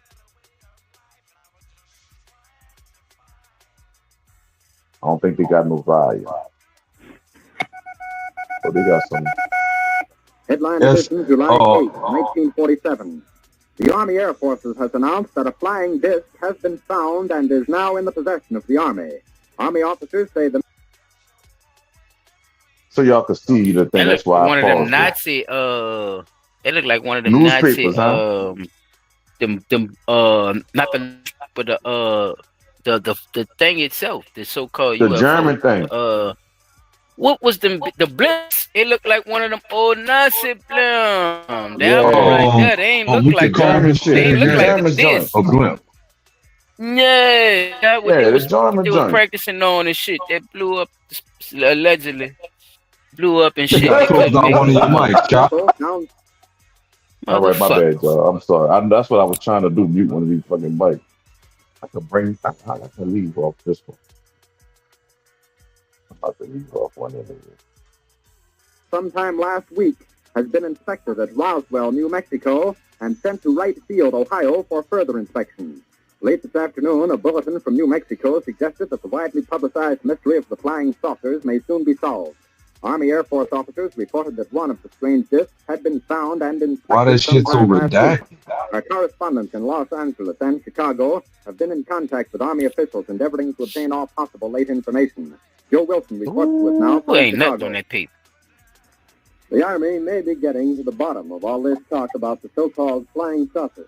As a matter of fact, the 509th Atomic Bomb Group headquarters at Roswell, New Mexico, reports that it has received one He of the went from discs, nothing. which landed on a ranch outside Roswell. The disc landed at a ranch at Corona, New Mexico, and the rancher turned it over to the Air Force. Rancher W.W. Brizzell was the man who discovered the saucer. Colonel William Blanchard of the Roswell Air Base refuses to give details of what the flying disc looks like. In Fort Worth, Texas, where the object was first sent, Brigadier General Roger Ramey says that it is being shipped by air to the AAF Research Center at Wright Field, Ohio. A few moments ago, I talked to officials at Wright Field, and they declared that they expect the so-called flying saucer to be delivered there, but that it hasn't arrived as yet. In the meantime, General Ramey describes the object as being of flimsy construction, almost like a box type. He says that it was so battered that he was unable to determine. Nah, I'm glad you paused it. I am so glad you paused it. That boy, It he is so beat the fragile. motherfucker, child. Where he came Nigga from? said it was so fragile. If it was that fucking fragile, how it flew through space like that? And why, if it flew through space, when it got here, why did it break apart? Or did you take it apart and just scatter the pieces and make it seem like you found something? Oh, it broke apart on impact. Really? So It looked like two Something different that- pictures too when they went from the close up from the one that was in the air. Yeah. Man, this shit crazy. Wait, so you didn't tell Why me Yeah, they, that boy why they got neck them suits strong on? too. his head is fragile because Why they got them crashed. suits on? Listen to me, They though, why son. His head fragile because they crashed. And his head ain't survived the crash that make it fragile. Can your head survive a crash? I know, right? Yeah. Stop being stupid. What the fuck is we talking about? You ain't got no helmet on, nigga. You had a helmet on? Don't even make At least sense. you go at least break or something if you crash on a craft that big. P, I think So that's the he's point. not 'Cause you could supposed to smush. bust Nigga, what your are you ass talking on a about? motorbike. Man, Then, son. You could go then slide on further, a motorbike. another thing that kind of throws Strong the neck. whole monkey wrench His in the was strong. scene Chop like is this. The nigga neck is thick. it didn't crash at Roswell. It crashed outside of Roswell at a ranch some fucking where in a whole nother town. So how we It get to the shit crashed being in Roswell? because they got trying to tell a story. That's what I'm saying. They want us to have this little debate about where it crashed instead of that it just crashed. What the fuck is that? What is this on the screen? Let's stick to this. I don't give a fuck where it crashed at. It could have crashed in my backyard in New Orleans. What the fuck is this? Y'all just That gonna look act like like this motherfuckers in nigga neck? special effects costume. That nigga look like a tadpole. What the hell? He got I where he swear got the suit from. that just right. That's what I'm But the saying. bros, Why they wearing suits?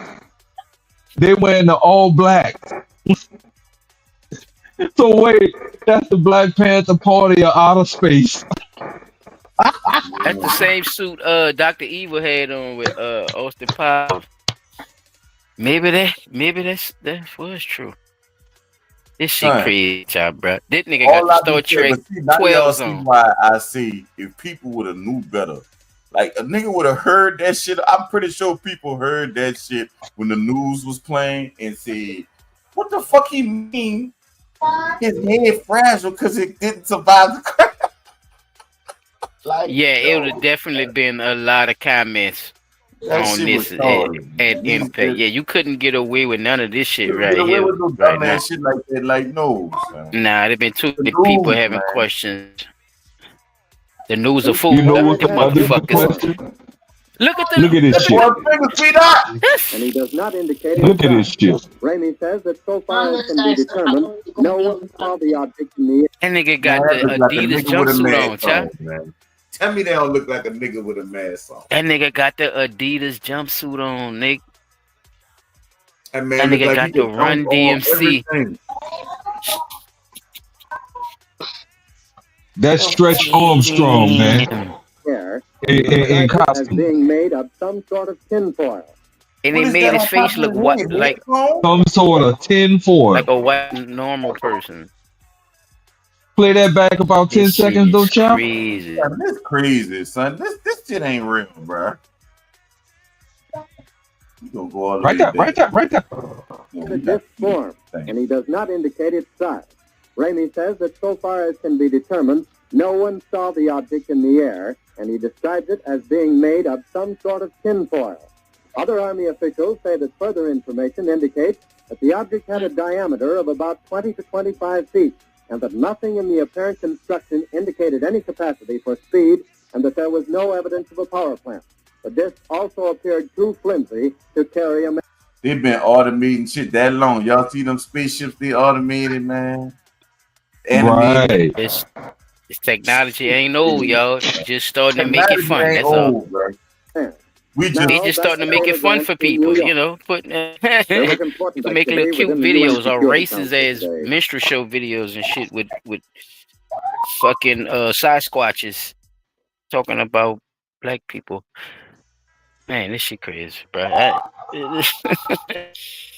nigga suit is I a ain't gonna fool, play though. I the ain't other one. gonna. I'm gonna That keep suit it for is a time. fool. It's like almost 30 minutes, but I'm gonna keep it on my tab. But that's all I had. For I sure, just for wanted sure. to fuck your brain right quick about that shit, cause son, ain't no way. Sir. Phone keep running. Black and white. Ain't no fucking way they about to sit That up bitch there was and fuzzy as tell me. fuck too. That bitch Why had the no fuck full that alien 4K up? He ain't airtime. had no pistol or nothing. Bitch, how the fuck him up? Fuck is we talking about? Just looking at it on TV, they wouldn't have got away with that. That's what I said. They had no full, No, no man, HD. niggas would have had to pull up the Roswell. So you don't think the motherfucking Mexican cartels had nothing to do? You think they just was like, fuck it, we let the aliens over there, Holmes. We not going. Well, you gotta No, remember, Nah, New man. Mexico is actually a U.S. state. Like that's a part of the U.S. That's not in Make it Mexico. normalized, Of course, nigga. That's but it's all. right there though, Outta Pete. here. That's the lane though, Pete. You can't have You New know that Mexico now. without old That's Mexico, definitely my a hub, boy. nigga. But that's still a hub, like he said, for Shit, the cartels same and way shit you like can't that. have Yeah, New Orleans Mexico, without Old Orleans. Nevada, Las Shit. Vegas. Man, what? Oh, that's a hub. California. All that ties into But that's Mexico. what. That's But why see, we the that's Gulf. that. But that's why I'm trying to figure out why is it that I only heard about alien spaceship sighting as far as, and I hear this out, Roswell, New Mexico, and only up north in the northern part of the United States. Them the only two fucking places I done heard about motherfuckers, except for up to recent times when motherfuckers like in California and Yeah, you Florida probably talking say, I'm about about this to say being recent spaceships and times. shit. No, I'm about to say, But yeah, they got some in, cases in now my since youth, then, though. Since then, we like you only knew said. about Area 51 and alien abductions from motherfuckers supposedly getting captured by aliens and probed and all that shit up fucking north. But there never was no other, like, why they just them two fucking places? You know, like I say, as of recent time, you got California and maybe fucking Florida. But if we're closer to fucking New Mexico, why the aliens ain't coming to New Orleans? I want to see some 'Cause aliens. we got vampires and shit. Boy, We got Final thoughts, vampires and fellas. motherfucking ghosts. leave their ass out. That's why I couldn't do that. Leave their Final ass out. thoughts, fellas. Chap track. You go first on this one. My final thoughts Anything are you seen tonight or anything you thought you ain't gotta speak on everything. Yeah, just final that thoughts. shit with them with the little boy, man. That shit stuck with me the Oh, hardest because it's Crazy like, work. man, we gotta pay attention to our children, bro. I know Oh, man, y'all think definitely. times is different and the world is safer now. This bitch is worse to me, though. Yeah, I don't think it's nowhere near safe. You can't take a picture without, like, I'm gonna just keep it a whole buck. Crazy My motherfuckers son- outside, huh, chap? My son had an issue with some children, and through those children's Instagrams and stuff, I was able to find out where them children's house was at, son. That easy. That's crazy. That easy. You I them didn't fucking not location. know. I swear to son. Yes, It sir. just was pictures of around where they at. If you from certain places, you gonna know. Or if you ride Crazy around freaky long world. enough, you gonna see shit that you well that was there. This was there. That's why most people they try to hide their backgrounds or this, that, and the third when they be taking pictures and stuff. But they don't want people to see the background. You literally can pull up on somebody just from seeing the background of their picture. So you know people Yep. be pay attention to that stuff, right? Like this is a scary world we living in right now, bro. Big, it is way more scarier than them to me. And Watching the front and the back and on side of the. it's Yes, a bunch sir. of government cover-ups out there, bro. A lot of people forget these things and they still got trust in the government. Like I don't see how Yes, sir. nobody that enslaves you or so-called enslaved you or whatever people want to see. You can trust POW, prisoner of war.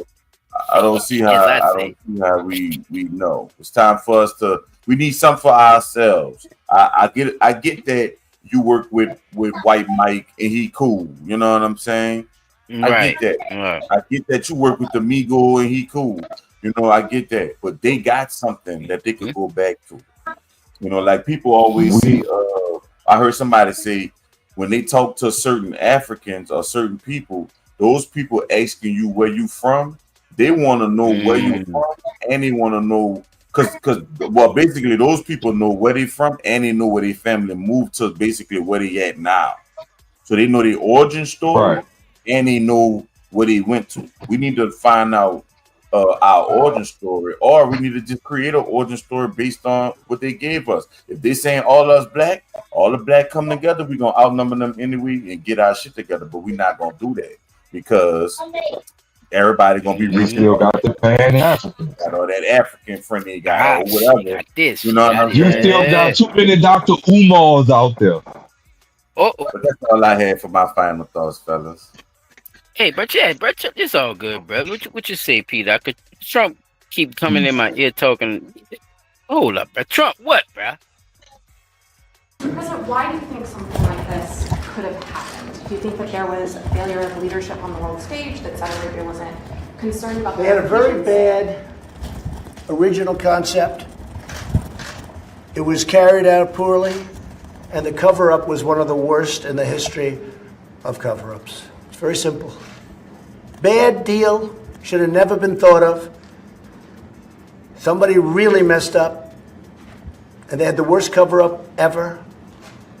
And where it should have stopped is at the deal standpoint, when they thought about it, because whoever thought of that idea, I think, is in big trouble.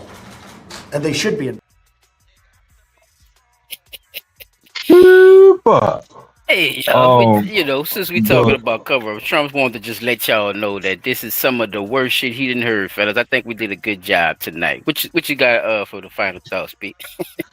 Yeah, my final thought, man, that poor babies, man. Like, we don't know, I didn't see the way the body fell, but seeing what the man did only tells me that that poor child is going to suffer a long time. And he dropped little man on his head. I don't think that just putting him in jail would be sufficient, even though he could get a life sentence. I don't think him doing what he did is worthy of him living any longer, right? Because you stood there, looked around, looked right in the cameras, picked this child up, slammed him to the ground, then put the shades that you had on the top of your head over your eyes. Like that was gonna hide you from something. After you done looked around and looked right in the camera, right? And then took a fighting stance for the people that was approaching you. Yeah, they heard that shit. Right? Everybody You turned took around like, what the fuck? And ran up. Nah, you done took a fighting stance, like you ready to swing blows on anybody that come near you.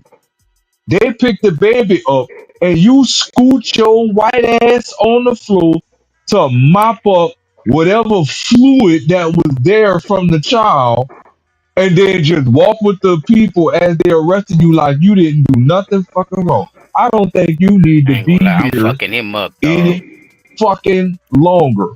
You do not I'm need to rushing be that here. nigga, though. I ain't gonna lie, son. If I couldn't have been right there, bro. I'm bun rushing I him. They don't. would have been mad at me for fucking up a civilian or whatever they Oh, gonna make up. I Yeah, don't care man, what kind of I'm defense. trying to get to that boy. Security and all that dumbass shit. If y'all ain't, man, they supposed to tease that nigga and everything. Shoot him. Ain't no way you have that calm of a response by that man did what he did, yo.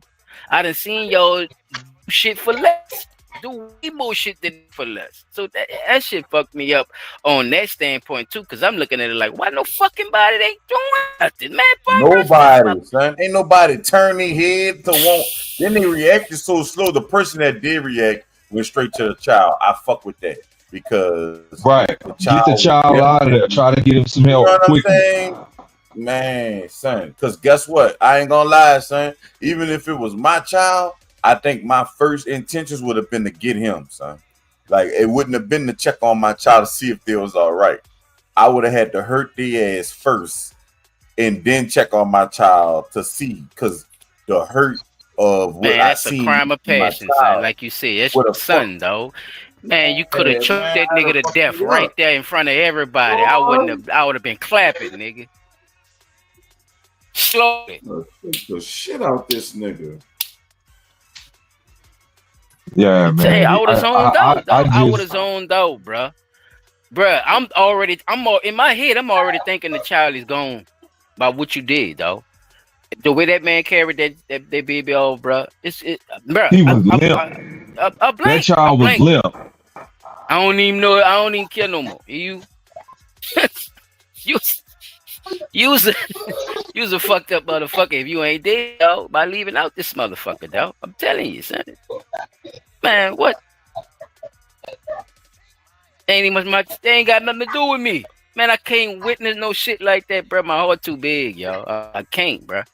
I wouldn't have been able to take that shit, bro. But my bad, though, Pete. Go ahead with your final thought. Nah, that was it, man. I'm just saying, I don't think brother. I don't think that person, I'm not gonna even call him brother, I'm not gonna call him man, nothing. That person no longer need was a savage. Jail is too easy. I'm sorry, death is your only option at this point. You need to go. Yeah, bro. Final thoughts, man. I appreciate y'all just being patient with everything, just really, thanking y'all for just listening to some of those scientific facts that actually appear. So this is not no conspiracy. And like I said in the beginning, I'm trying to bring facts and people who actually, authored books, who actually did research on how this shit is going. Not only people with this theory, but also people who actually did scientific work on the research on how this shit actually happened through money, through corporations, and through, greed and covenants that people have with each other, so this also dips into the secret society. So this is what we were talking about. And a lot of this shit is going on. So definitely, y'all, stay tuned. Yeah, like my fellas, wanna do the part 2, y'all. So if you missed the show tonight, y'all stay tuned for Sunday. We gonna run that part 2. We gonna run it back. You know what I'm saying? Government cover ups part 2 Sunday. I appreciate y'all. We gonna keep this shit rolling. I am Silent Child 17. God's son. P dot on the spot. Chop tracks in the build. We gonna see y'all next time, y'all. Peace. Be safe. Peace.